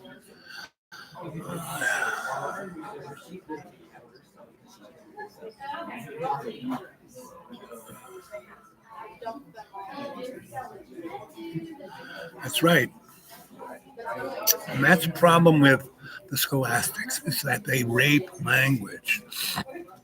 You really have to come, from etymology, where the word comes from, right? And you need to come from the other little discipline that I'm really a big fan of is ontology. Ontology. ONTOLOGY. It's a study of your being, who you are, what's your being, your awareness of being a human, right? And being able, I forgot the guy's name, but it'll pop into my mind, who had the 5 orders of what humans need. You need a roof over your head, you need something to eat, you need to feel like you're part of a crew, you need an intimate connection, and then you need to know who you are, your self-awareness, and then you need to step up to that self-awareness and manifest it, right? Those are the 5 things you need, and that's what ontology is all about, understanding that, right?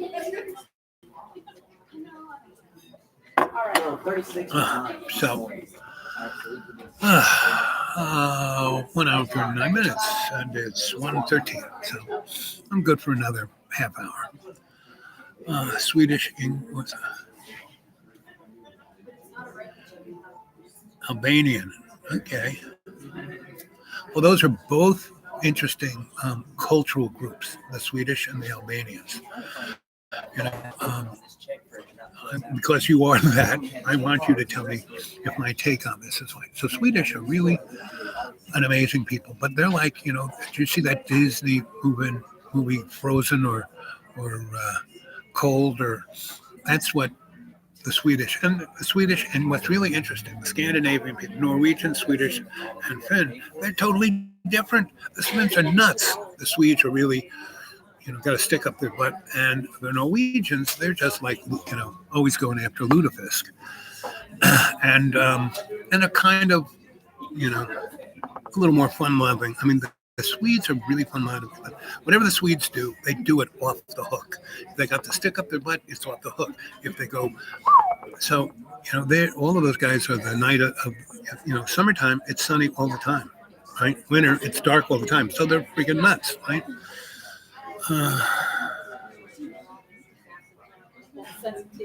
Yep, there's only one of me.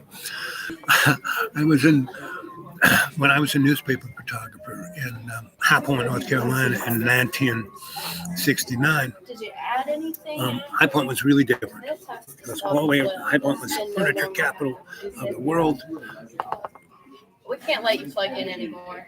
I'm sorry. Okay, Okay. It's a habit for us. that's why I kind of got the chair there. And I know, but it's still. you got another plug. You got another plug around here. We unfortunately no, we can't have you plug in anywhere. We're not supposed to let you plug in at all. Huh. Yeah, I did. I was making it eat.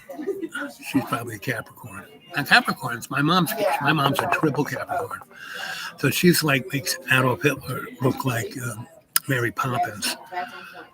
But if you understand that and don't diss my mom, and give her the things she likes, like cut flowers and let her read your poetry, she's happy clay, right? And that's the real thing about dealing with people. You find what makes them happy, what makes them feel safe, what makes them feel righteous. Bingo, there you go, right? So, boop, boop, boop.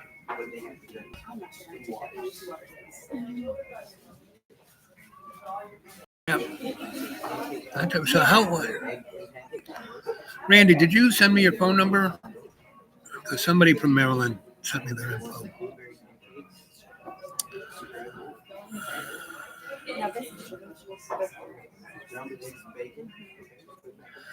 Well, she moved around in time and space, and she moved around in Ireland and Scotland and England.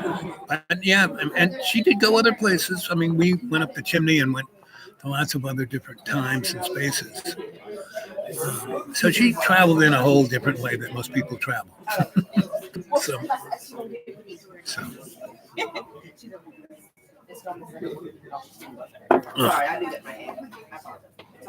So anyway,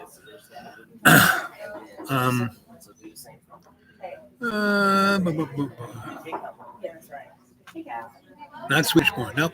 So you're more, since you're Lithuanian, right? So you're most Eastern European. You are more, you come from a very interesting land. So you're almost a gypsy, right? Even though you may not be a Roma or any of the other clans, just coming from Lithuania, you have a cultural mystique of understanding of ancientness more than anybody. Because all of the cats and kittens who did all of these, you're like from Atlantis. That's what you are. You're an Atlantean. You're still here. I am. I'm leaving though. Just doing my side and stuff. Can you put in another order and a to-go box? Okay. And hot and cold coffee to go. Hot and cold? Yeah. A hot one in a hot cup and just a cup of ice. Oh, okay. That'll pour this coffee into. Got it. Okay. Thank you, Princess. Queen. Oh, Queen. Yes. So, and that's who you are. You're from Atlantis. Right? You really are.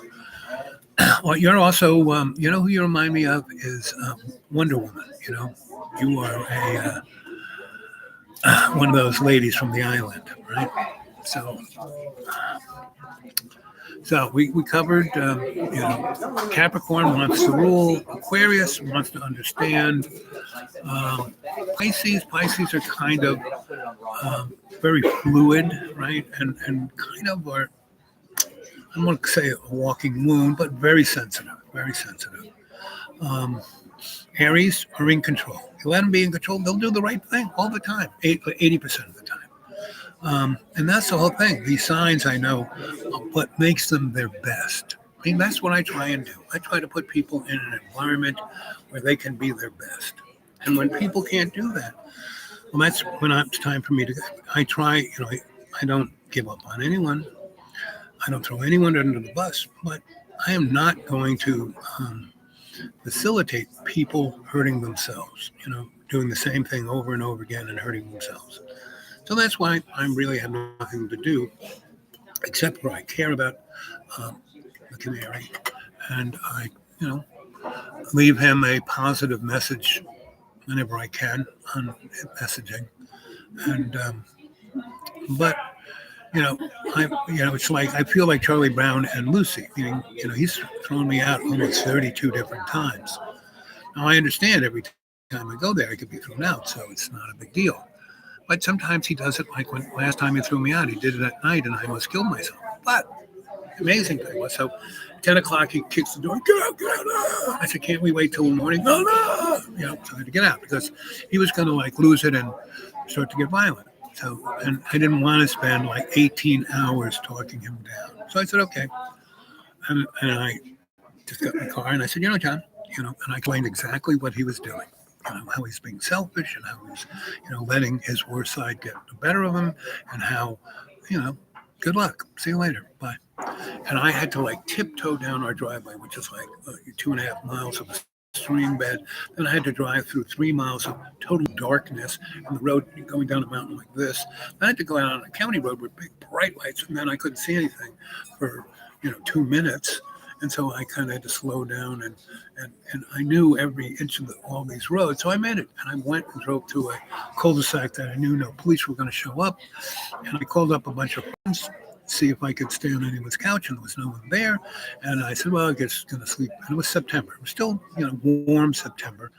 And I was just about to fall asleep, and the phone rang, and it was my friend. I said, oh, wow, where are you? They came and got me. And I went in their car, and one of them got in my car, and we drove way out in the middle of the woods where this really rich lady who had been bankrolling the gas pipeline movement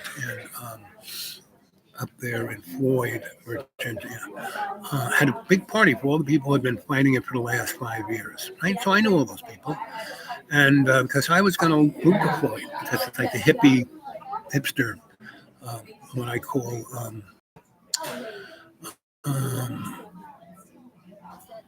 when you are a trustaforian, when daddy pays some bills. Anyway, so in this party, this lady got a big wedding tent.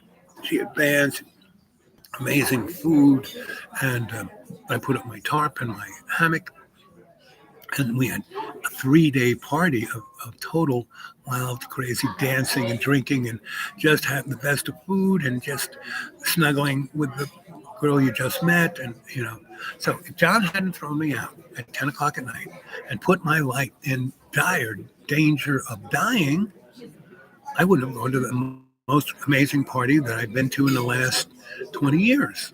And that's how I roll, turning lemons into lemonade. So, but from this point on, I'm not going back to John. He keeps going, oh, can you go to Texas with me? What? So we're out in the middle of, Louisiana, and he goes, get out of the car. No, sorry. And I've spent 2 years trying to give him very access to, I used to do this for rich people, and I would get paid, $2,000 and $3,000 a week for living there, making them food, being their griot. And, John, you're costing me money, So that's why I haven't been back since September, So September, October, November, December, January, 5 months of me not being there or really talking to him. That's the last time I talked to him. I wasn't on the phone with him more than 5 minutes, and he started cursing at me and saying, I was, the worst of the worst, right? So I don't need that. Yes, exactly. But not so much that, but just he's on his own. He can take care of himself, right? Now I do pray for him. I do send him, not constantly, but at least once a month, I send him a positive thing. John, breathe deep and focus on good words in your mind, not like bad words in your mind. Thank you, Queen. That's exactly what. Okay. Plus a box, another order of this, right? They're just dropped Right, in. right, Yeah. right. And a box and a bag. And you got it all. God. Yep. So, friend, Queenie. So, I don't want to, badmouth John, because I don't need to. Just go and watch him. I don't have to say anything. And so, Ugh. So,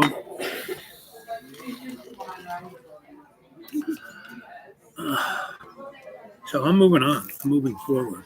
What I really want to do, I met a very interesting crew of young folk in their 20s, going to college and pretty well educated, and see that, oops, there's something going on. They need to do something. And and I've talked to them. I've given my stuff to read. And I said, I got this place in the Deep Green. You're paying, half of your communal salary to pay rent for a crappy apartment. Why don't you come and live in the Deep Green and build yourself nice little hogans, or, I got loads of tents, and because, where the Deep Green is, it's like Rolls Royce camping, got a nice little shack. Thank you, Princess. So, do you know about ontology? If you were studying philosophy, right? So you want to impress your professor? Sure. The word is ontology, Oh, okay. ontology. And what it is the discipline, the study of the state of your being, which is what philosophy is about. It is the human awareness. Do you know, I forgot the guy's name, but he had 5 things of what humans need, a roof over your head, 3 squares, a family, a crew, and then being self-aware. And it's the pyramid of yes, essential needs, I think. right, yes, Yeah. and whatever that guy's name is, Yeah. right? So, and the top one is you manifest who you really are. And that's when you become self-aware. Oh, yeah. Instead of just going to job, going to school, going through the Robots, yes, yeah. yes. And our society wants us to be more and more like a robot. Do you know what transhumanism is? Transhumanism. Robots. What you just said? Yes. Like they want us to be like robots? Well, more than what's it? A cyborg. Okay. Now, there's a guy. His name was Turing, and he invented modern computers. And he did it during World War II. He made this device that could break the Nazi code, the Enigma, which was unbreakable, right? Oh, that's awesome. Okay. And in the 20s, between World War I and World War II, he wrote this book on cybernetics, and it was all about transhumanism and what it was. And then after World War II, he wrote a book called The Human Cyborg, Okay. which is about how biologically they were going to change us into cyborgs. It's exactly what's going on now. And his bosses were so stupid. They said, "Oh, this is like a comic book," But it was like, and he committed suicide because no one could understand who he was. Yes, Okay. and usually really smart people go that way. Mhm. So you should take this idea, go to your professor next time you see him. When's the next time you're going to see him? Wednesday, Okay. probably, or Monday. So yeah. I say to him, I want to understand, I want to look this semester at ontology and transhumanism, and I want to take Turing's work on cybernetics and human transhumanism and put it together and look at That what's sounds going on. familiar. So Sure. I talk took a to- religion class too, and we talked about that. Well, as talk to your professor about that, because if your professor goes, wow, not only will you get an A, if he's got anything to do with that, he will introduce you to people that take your career someplace. And this is why you're going to What's the college. author's name then? Well, Turing. Okay. Take it down in your little notepad there. Okay. Ontology, right? Turing's book on cybernetics. T with a T, Turing with a T. Okay, that makes more sense. And ontology, ontology, right? And transhumanism, transhumanism, right? I Google those before you go to class so you can get a rudimentary understanding. Fair enough. Hopefully that'll help out. And did you need another box, or is that fine? That's fine. That's good. That'll work. All right. Till next time, Good girl. luck with your work. Yep.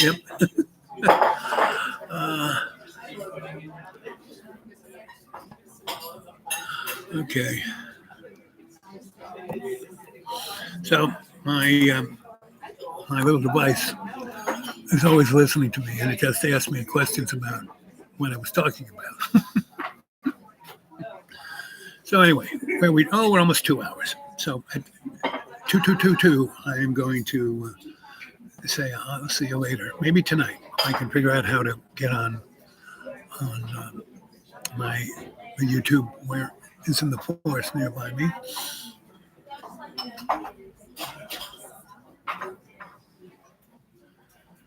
Oh, well, Anna, whatever you say is near and dear to my heart because to me, like I said, you are from Atlantis. You are from the, Amazon Queens, right? That's what you are. You're royalty. The cadre is all royalty, right? And again, I started this, window of opportunity. First, I was 40 days and 40 nights out in the desert, and then got into the window of opportunity, where now we went from 18 months of window of opportunity to 11 months. We're now, as of February 1st, will be 11 months. Anthony H. I will come. Okay, I'll be there. And basically, I really would like to put this neck of the woods make it a community. I got loads of land, and like I said, it's got water and septic and electric and all the things you need, but it's in a camping foray, right? And, yurts, I know how to build yurts. We could there's a platform that I was going to build a big house on, but you could probably put 8 yurts on them. There's like 3 what are called sites or lots or platforms that you build something on, right? So, and there's about 12 really amazingly beautiful campsites where I got the tents for, and these other things that we could put at least 8 yurts on, or platforms that you could build a little. I got a bunch of boxes that are actually a lot cheaper to build a yurt. To build a real yurt would cost you like $1,200 to $5,000. Whereas to build a box, it's about $300. You get the same amount of square footage, and in a lot of ways, a lot easier to insulate for the winter. That's the hardest thing around here.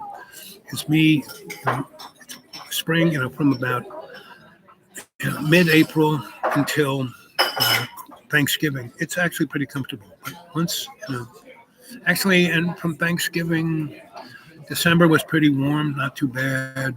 Beginning of January was not too bad, but right now it's 14 degrees out there. Right, and last night it was 9 degrees out there. And if I wasn't at my friend's,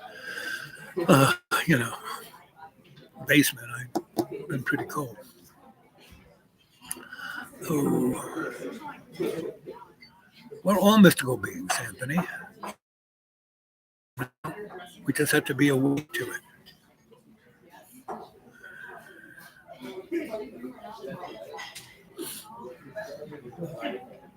Right. And Lana's talking to me about me as the artist in the first person. Right. That's number one human.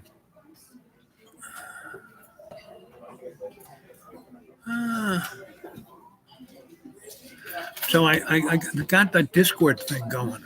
Right? So I have no idea how to use it except how to plug it in here. So I'll have to do my homework because someone said that Discord is better than doing the YouTube live chat, but I'm doing it on both, right? And they're both called Dreamy Dreamland with Sensei Alba. So,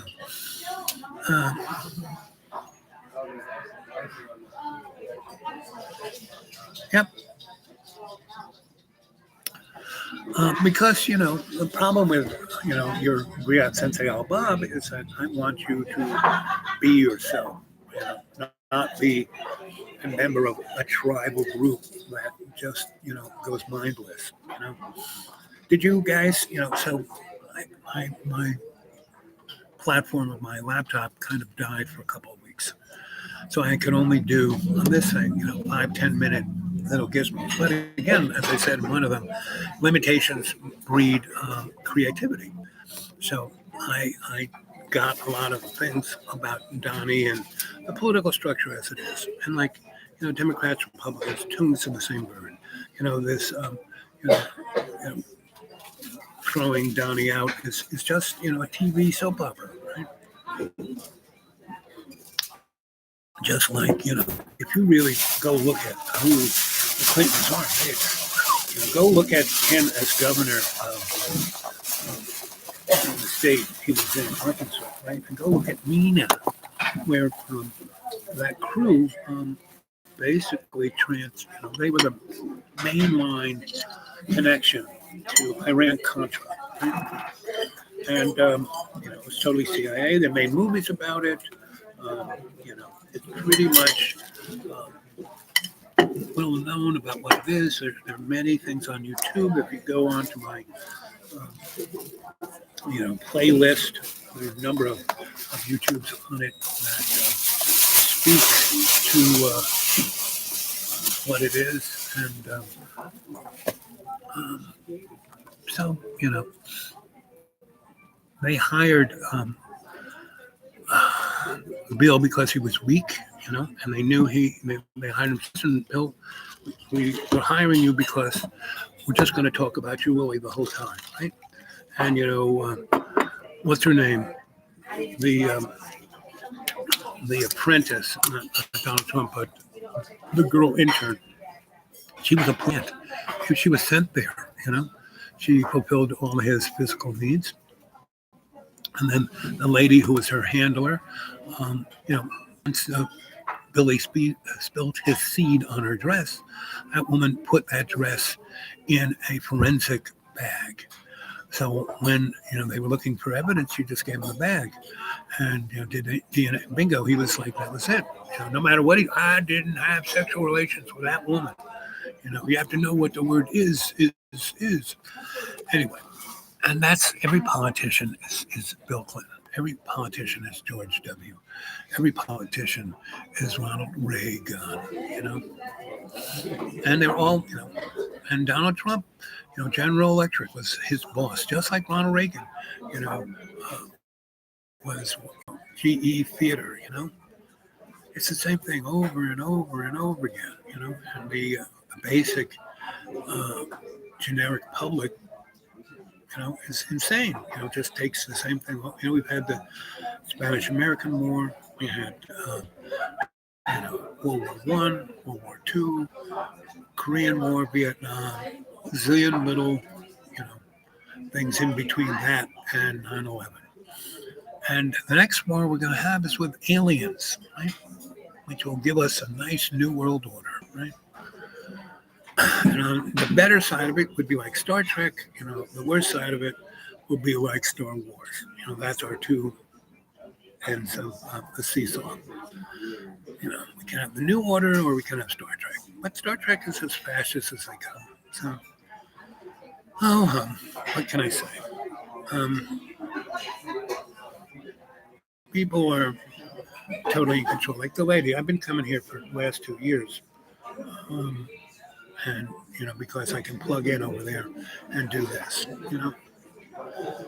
I will do that less here or somewhere else, Too bad, These kids here who, get my guidance and, the dollar extra I give them all, it's like too bad,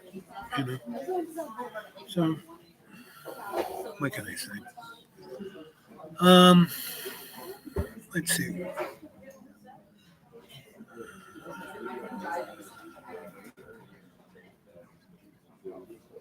Well, I got the laptop. I'm doing it off the laptop right here. So I got the laptop I need. And what I want from you is you to be that,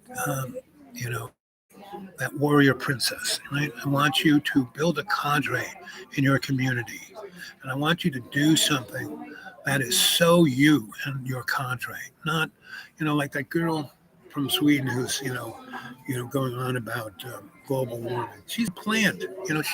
She's a, she's on that whatever website it is that shows that she's on the, card carrying actor. She's an actress. She's a plant. And if you go to a website called Oppenheimer Ranch Project, run by a guy named Diamond. He's a historian like I'm a a guy who looks at long-term trends, right? Psychosocial cultural forensic anthropologist. He does the same thing, but with weather. People looking at the trends, and they can, by drilling into the earth and pulling out cores, they can see what was going on millions of years ago. And so it's pretty obvious that we go through warm times, and we're not going into like a super hot age. We are coming out of a warm age and going into, depends on the sun rules our weather. And right now we're in what is known as a solar minimum. So there's less sun hitting us, making us less warm, making our geoelectric poles unstable. So we could do a pole switch, which we've done many, many times before. And if that happens, it's going to be, right? I read a book. It was more when I read it. It was in 1969. It was in the UN. It was a white paper that was, since I started an NGO, or helped start an NGO called Alternative Technologies, it kind of came across my desk. And it was saying that, in the next 50 years, some, cataclysm is going to happen. Pole shift, a CMG, an asteroid, something is going to disrupt humanity and probably, more money, off planet into a breakaway civilization, and develop technology where they've drilled all through the earth and put underground catacombs to house millions of people, right? And I've actually visited a number when I was working out in the Southwest, working for Dick Powell, and I was, high voltage transformer guy.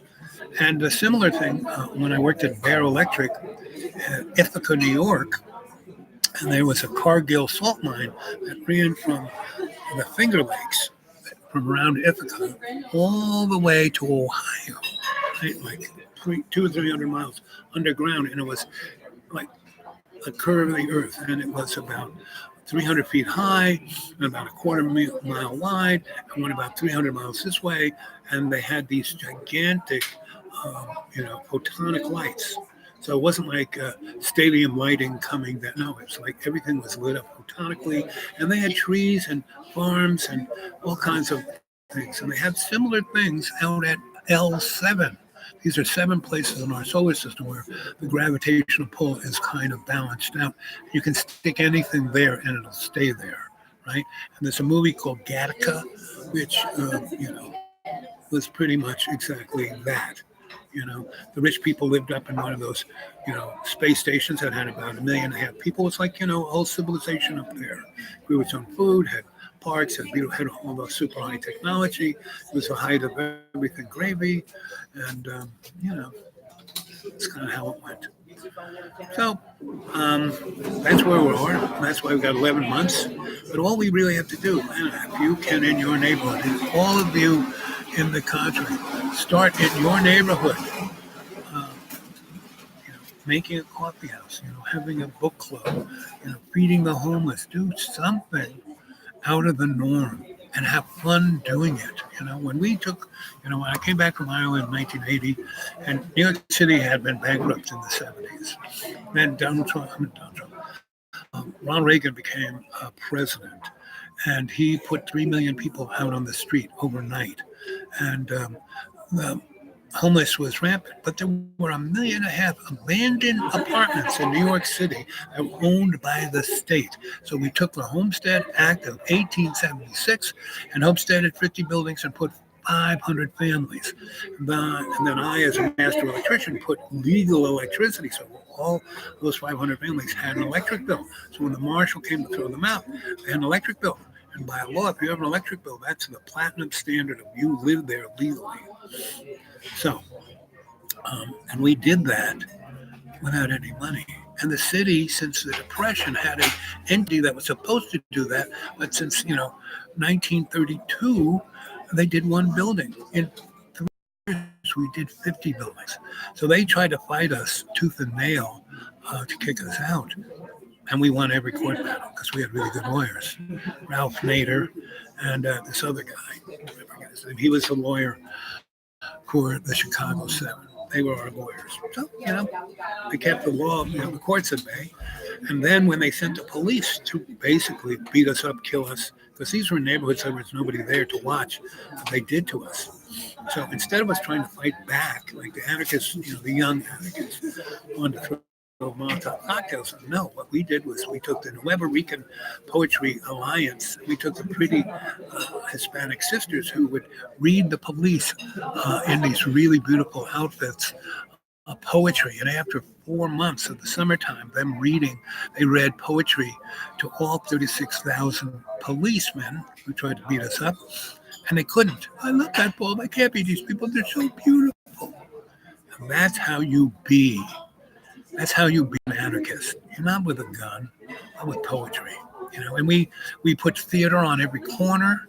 We had parties on every corner. We grew our own food. Right now, New York City has 900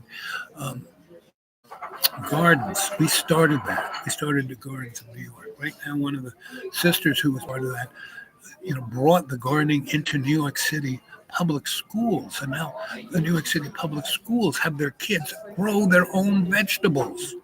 This is what's called revolutionary, right? This is what you guys can do. Little things, and have fun at doing it.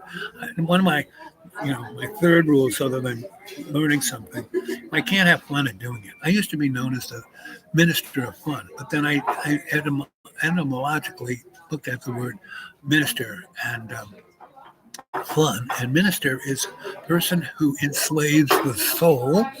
So I said, oops, can't be a minister.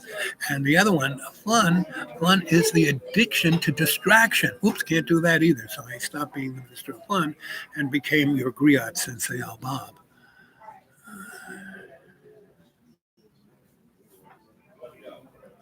Hope is one of there's so many words that are like, the word nice. You know what the word nice means in Latin?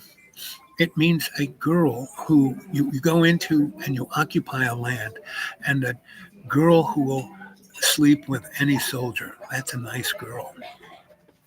So you don't want to be a nice girl, right? But hope means the fire that burns with integrity, meaning you have hope when there is no hope to have, when everything's stacked up against you, you still have hope. That's because you realize that love's co-creation is the only thing that exists. All else is an illusion, right? So that's where it's at, So all of you need to take that. Jane, good to see you. And I love seeing all of you there. You got up to 8. I missed the chat. But did you guys go watch the little shorties I put up? They're kind of fun. Like I said, with limitation comes opportunity for challenge, Or challenge gives you the opportunity for creativity, right? So that's the story. So,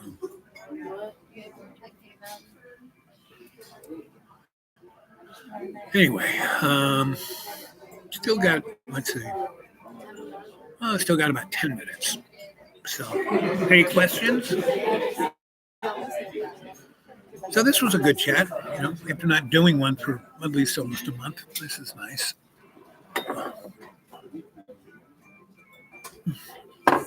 Again, I'm somewhat limited because of where I'm at. So I've been looking at intentional communities around the country, and there are a number of them, but they've got like 3 and 4 people. Now, there are a few that have been around for 20 to 40 years and got 50 to 100 to 200 people. Now that's the kind of community I'd like, and that they've already tried they got all the processes down, right?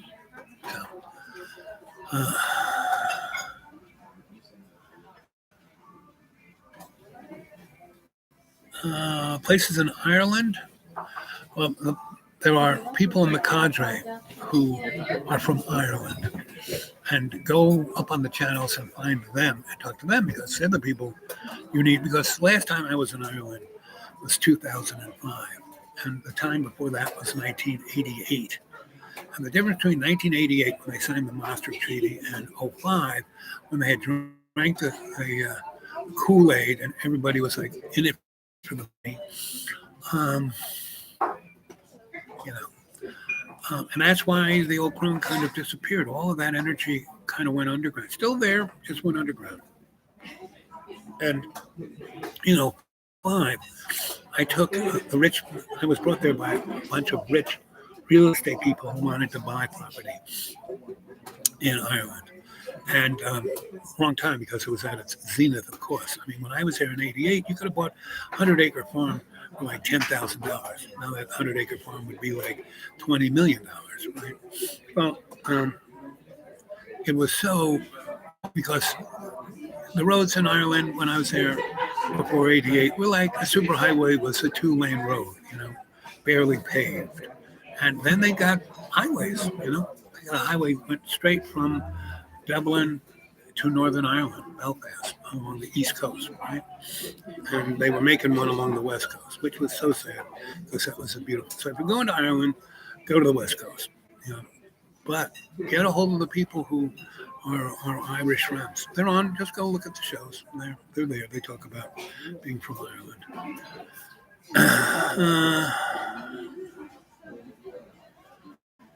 Well, okay. So tonight we're going. If I can get this thing, actually, right now, there's no time like the present. Everyone sit in a comfortable place. Close your eyes. Don't cross anything. Breathe in deep. Breathe in deep. Breathe in that 20%. Close your eyes. You know, and every day and every way, take the piece of the earth and make it stronger. You know, you're going to count from 1 to 3, and as I do, you're going to go deep, deep, deep into a state of relaxation. 1. Your conscious mind now is totally focused on your breath. That squirrel that's totally, you know, distracts you all the time with, oh, I need to do that. No, you're putting it to sleep by your breath, because to breathe that extra 20% and breathe out, you have to basically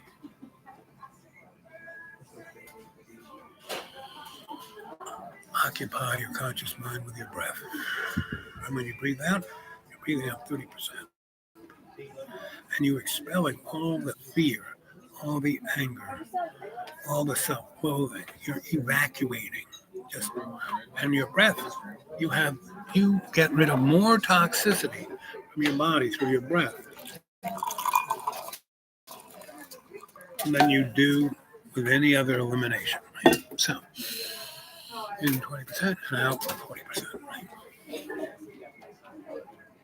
And when you breathe out between 30 and 40%, it makes it a lot easier to breathe in that 20%. And when you breathe in that 20%, lifts your diaphragm, opens your lungs, a little silica in your aorta open up so they can receive the prana from Father Sky in that breath. You know, it's just not gases in our atmosphere. It's prana. Prana is the thing that gives animation to all life.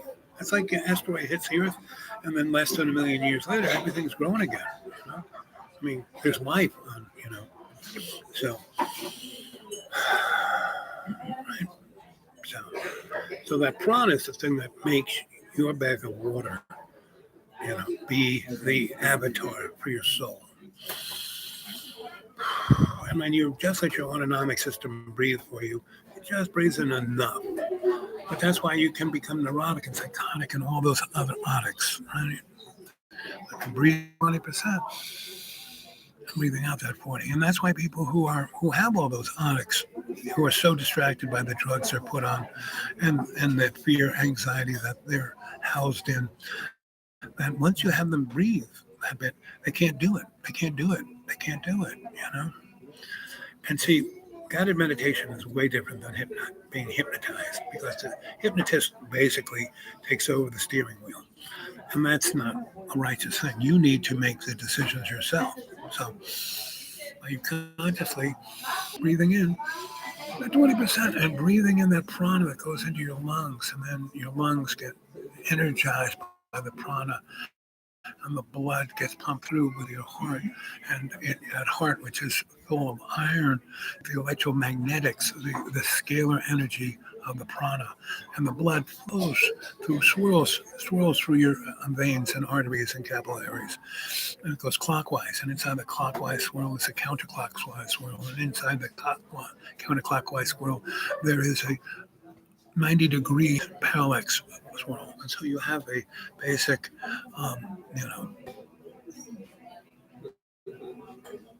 scalar generator in your body, right? And then you bring that through every cell of your body, through the blood, and you ground it through your chi. So there's Father Sky and Mother Earth, and that's the yin yang. That little, that little S is the path of your life. Father Sky is the dark, Mother Earth is the light, and you put them in balance. And the little dots, the black in the white side and the white in the black side, that's chaos, because we need chaos to, mix it up, because without chaos, we'd be couch potatoes, right? So visualize all of this, see it clearly, see your breath, see the prana, see your enlightenment, see you ascending, see you shutting up the squirrel in your head, right? And then you take that photonic light, which is the prana, and you bring it to every cell of your body. And that's where, you have mitosis, where the cell splits, where the RNA unzips that cell, and you see the mitochondria, like little electric lightning bolts of that prana, energizing and causing the birth of a new cell, right? And when that RNA unzips and opens up that cell, you look straight in there, and that's where you see your imaginary mirror, right behind your eyelids. That's where you have dream time. That's where you sleep. That's where you have rapid eye movement dream. See it clearly. And every day and every way, you take the piece of the earth and you make it stronger. You don't allow the squirrel. The squirrel is an illusion of this illusionary world of the illuminated world, and where this illumination, incandescence comes from is Lucifer, when he got so pissed off because God's co-creation made us with a free will to choose what to do. Twice, got so childlike, a little child had a tantrum that blew up heaven, and that was the Big Bang. And that's why we are incarcerated in this field of incandescent light, right? That's why we don't live in a linear world, no? So you take that photonic light, which is in your imaginary mirror, and you shoot into your subconscious, which is not a scary place, not where monsters live, not where it is, no. That is where your Akashic record, right, of your whole soul is, from Alpha to the Omega, right? You walk in there, you see all these books, and you see a big fireplace, these stones, but those are books of the Akashic record, and it's the eternal flame. And by it, there's some beautiful, nice lounge chairs, and in front of that, there's your reading table. In front of that's a reading chair. Coming from above is the photonic light that gives no shadow. See how there's a shadow? That's incandescent light. There's a shadow there. Photonic light shows no shadow, so we can see everything clearly. See it clearly. And 2, you're in a deep, deep, deep state of conscious relaxation. 100% in, right? And your whole body, your avatar is on the autonomic autopilot. So it's taking care of itself. That's why you're sitting down. That's why you're in a comfort place. You're not going to fall over. You're safe. You're secure. See it clearly. And you're walking in, and to your left of your reading table, there is your librarian, your animal totem, and your guardian angel, right? See it clearly. And to your right are the 9 doors, and one of the doors is open, and that's the doorway to your superconscious mind, right? Anyone, can you unplug my little extension cord? My extension cord there, can you unplug that? The white one? Yeah. Take it here and just hand it to me. Very good. You're the pro. Thank you, dear. I'll see you the next time you come in. Okay. Yeah, You be it'll be a careful. pleasure. Yeah. I'll be pleasure to see you. Okay, I'll see you maybe this weekend. Who knows? Yeah. I play it by ear. Okay, you have a good afternoon. Yep. So, there you are in your Akashic record, and your librarian brings it right to you. Big book. Open it up, And inside there's 2 blank pages. You put your right hand on the right blank page and your left. You lean into your Akashic record and you evacuate all of the anxiety, all of the hatred, all the fear, all the self-loathing, all of that. See it clearly. Let it go. Right? And in every day and every way, you take the piece of the earth and you make it stronger. And I'm doing this to show you can do this now because I'm leaving you. That's why I'm packing up relatively soon. And in your Akashic record, you can look at all of your past lives and go all the way back to when you were stardust, right? And basically, you just are reincarnated time after time after time until you learn how to ascend. You know, that's why, love's co-creation is righteous because, it was, this, demigod, this prophylactic, a big daddy up in a chair in the clouds. No, sorry. Don't anthropomorphize love's co-creation because you are part of it. But you have to be responsible to it. You have to step up and not get stepped on. See it clearly. Right? So, a very, very real dream. You're aware. And you do this before you go to sleep and you eliminate all that fear, anxiety of the day, get it out of you, just like you've just now. You feel light like a balloon. You've just evacuated all this really negative stuff. That really isn't it. Now you close the book and now it's in the book. It's not in you, right? You open up the book. Now it's right on the big screen, right? Just like your computer screen. It's got 28 little screens all the way around. And that gives you the 28 different scalar dimensions that you can see where all this stuff comes from so you can really understand what's going on in your life, right? That's what your Akashic record's for. You can look at every day of your life and see what you did, how you did it, and so you don't have to be like the canary in the coal mine is still stuck in the 5th grade when his gym teacher made fun of him for being fat, And then he felt, body dysmorphic.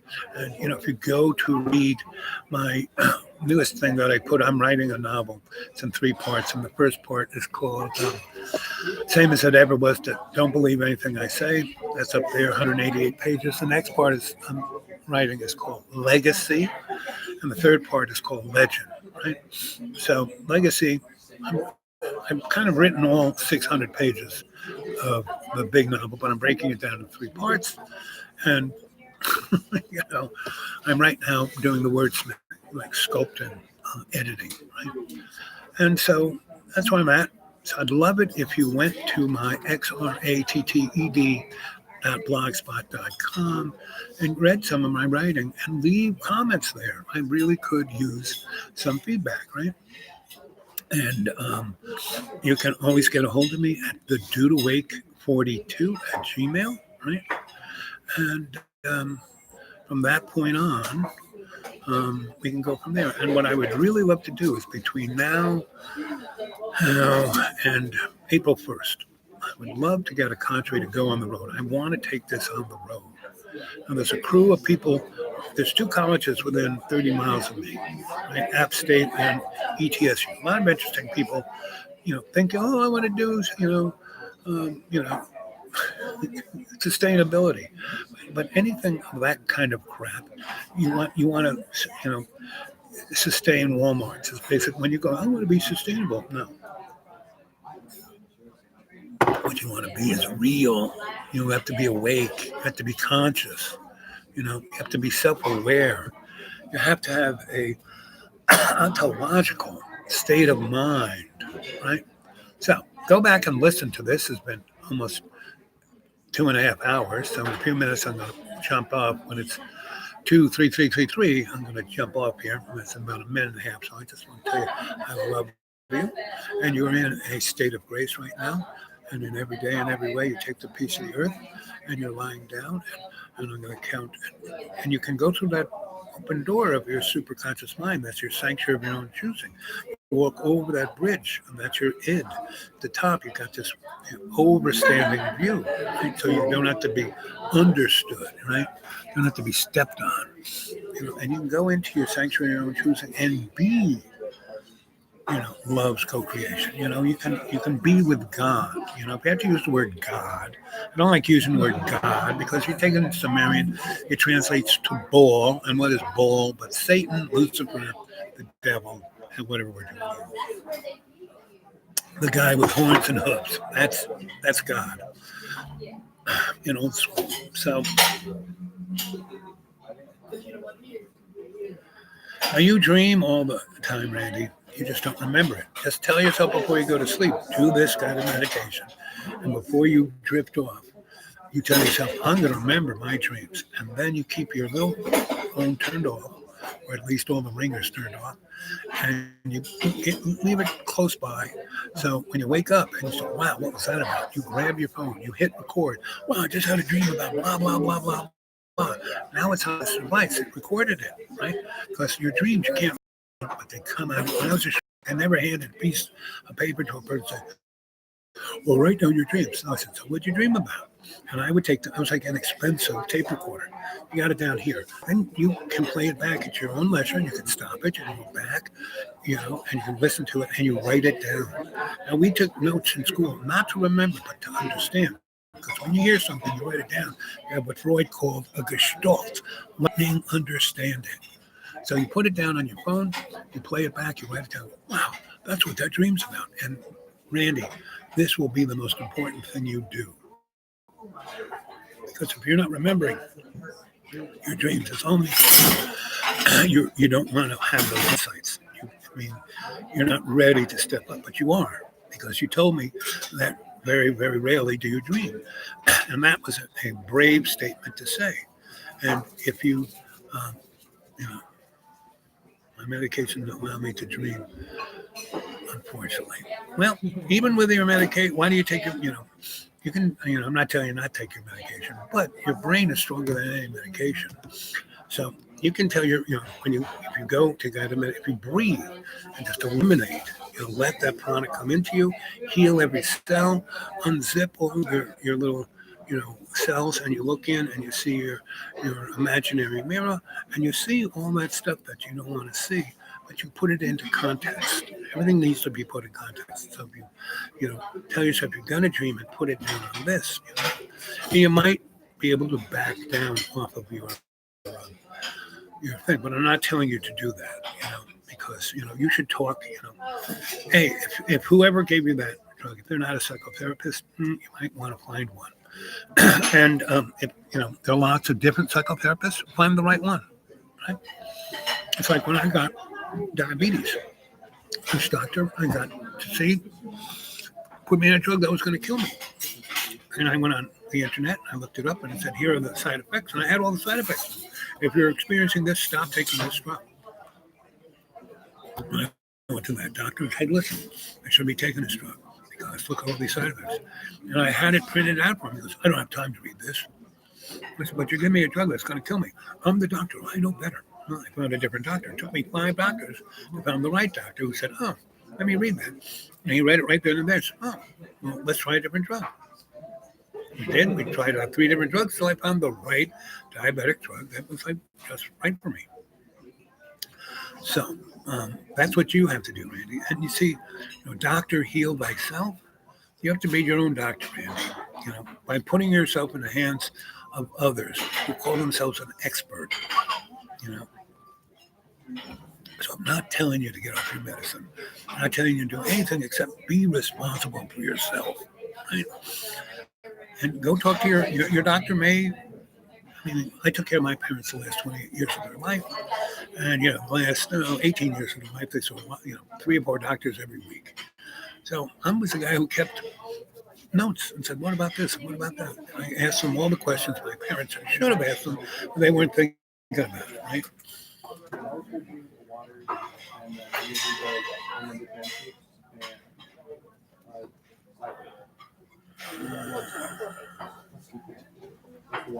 You got it. You got a different opinion why you're taking it. And they're, do you ever try drinking chamomile tea? Or, Randy, do you drink coffee? Maybe stop drinking coffee. Try and take things. One of the things that really cured me was I changed my diet. I lost 270 pounds. But, put me on, what killed me. I died in a plate of spaghetti. I was 270 pounds overweight. I was already overweight before I gained the 270 pounds. But I worked Desperate Warriors for 10 years, and I had a super hedonist life. And I made investments and I had this and that, but when 08 happened, I kind of took that out. I mean, and I kind of realized it was coming, so we kind of tried to, it just allowed what limited cash I had last longer. So, basically, I changed my diet. Stopped, no fast food, no sugar, no nothing. Maybe 1 or 2 coffees a day, because coffee doesn't affect me like that, but it does affect other things. So I do more than 2 cups a day. Usually 1 is good enough. And so, and PTSD, I worked with, during the Vietnam War, I worked at a hospital.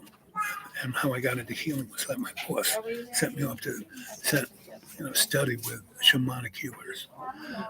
And, I built a acupuncture, herbal dietary thing for people with PTSD. Now, PTSD, it's like every, disorder. It's like everybody is different, right?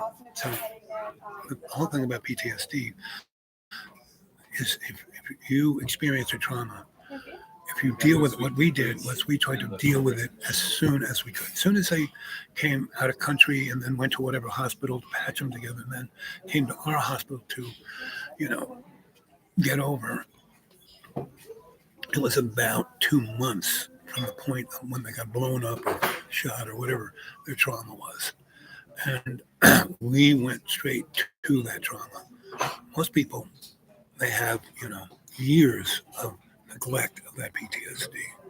And that's why it's really set in there and it becomes the foundation of who you are. So PTSD is a tough one too, but you can unravel it, right? But you got to find the right people to help you out. So, go talk to your doctor about, what, drugs you're on and, meditation, when I meditate at night, I go to one of 2 places. You go to this split in the road. When I was in the ashram, and I love meditating in group, and we would meditate, and all these people would get upset because I was, snoring away, and I can't meditate. He's making so much noise. And our sensei would say, no, Al's in deep meditation. You wish you could go. So I was like way in there. So much I was snoring, right? The other is you would go to that plane of your Akashic record and then go through the travels of your Akashic record and your superconscious mind of your sanctuary of your own choosing. So, in 2 minutes, I'll say goodnight, Tracy. And go back and watch these things. This is 2 hours. If you got chores to do at home, just put it on and let it play in the background. A lot of people play my videos like they were wallpaper. So play them in the background, It's going in there anyway, So you all are in a deep state of relaxation, but you're conscious, right? I'm going to count from, and you illuminated yourself with your prana through your breathing. You have taken that light and illuminated your Akashic record. You have evacuated all your anger, your fear, your self-loathing into your Akashic record. You closed it, opened it up, and you've seen, you've gotten a perspective of what it was all caused. And when you look at all of these anxieties in your Akashic record, go, oh, look at that. That's why that happened. Oh, that's why they did that. Blah, blah, blah, blah. And it won't freak you out. Right? So see it clearly. And then, once you evacuate, you feel like a light balloon, and then you can float into that open doorway of your sanctuary of your own choosing, bridge of your head. You get an overstanding of your sanctuary, and you can go to, and have a picnic on the picnic grounds, and you can go to the bandstand, and get an overview and ask questions, and you can go to the tree of knowledge and the tree of life. You can go to our house, the Oracle of Delphi. And I'll explain, go back and watch other videos. And I have some really good guided meditations in there. So go take a look. So I'll try and see if I can get online tonight on my laptop. Otherwise, I'll leave a little quickie on my phone. And I hope you're all fine. And in about 10 seconds, I'm going to say, I love you. Hail Mary, full of grace, the Lord is with thee. Blessed art thou amongst women, blessed is the fruit of thy womb, Jesus. Holy Mary, Mother of God, pray for us sinners, now and at our death. Amen. As was in the beginning, is now, ever shall be, world without end. Amen. Take the peace of the earth and make it stronger. Our daily bread, and forgive us our trespasses, as we forgive those who trespass against us, and lead us not into temptation. It's from evil, as was in the beginning, is now, ever shall be, world without end. Amen. These two prayers aren't Christian. They're above that. They are the call signs to Father, Sky, and Mother Earth. Right? And you are that connectivity of love's co-creation. You are the manifestation of it. Stay well, my cadre. Talk to you soon. I'll try tonight, right? We'll do a deeper, it's easier to do a guided meditation where there's nobody around. But we did one right now. So I'm going to count from 3, 2, 1. You're back here now, right? And you feel great. You feel cleansed. You feel like, hey, I know I can do this again on my own, right? And we'll do it again tonight if I can get online. Otherwise, I'll live a little shorty. Okay? Until then, catch you later. I love you guys. Bless us indeed, enlarge our territory. And I have that chocolate shake. Put your hand upon our shoulder and keep us safe from evil, so we will do no harm. Good thoughts bring good words, good actions, good outcomes. Oh,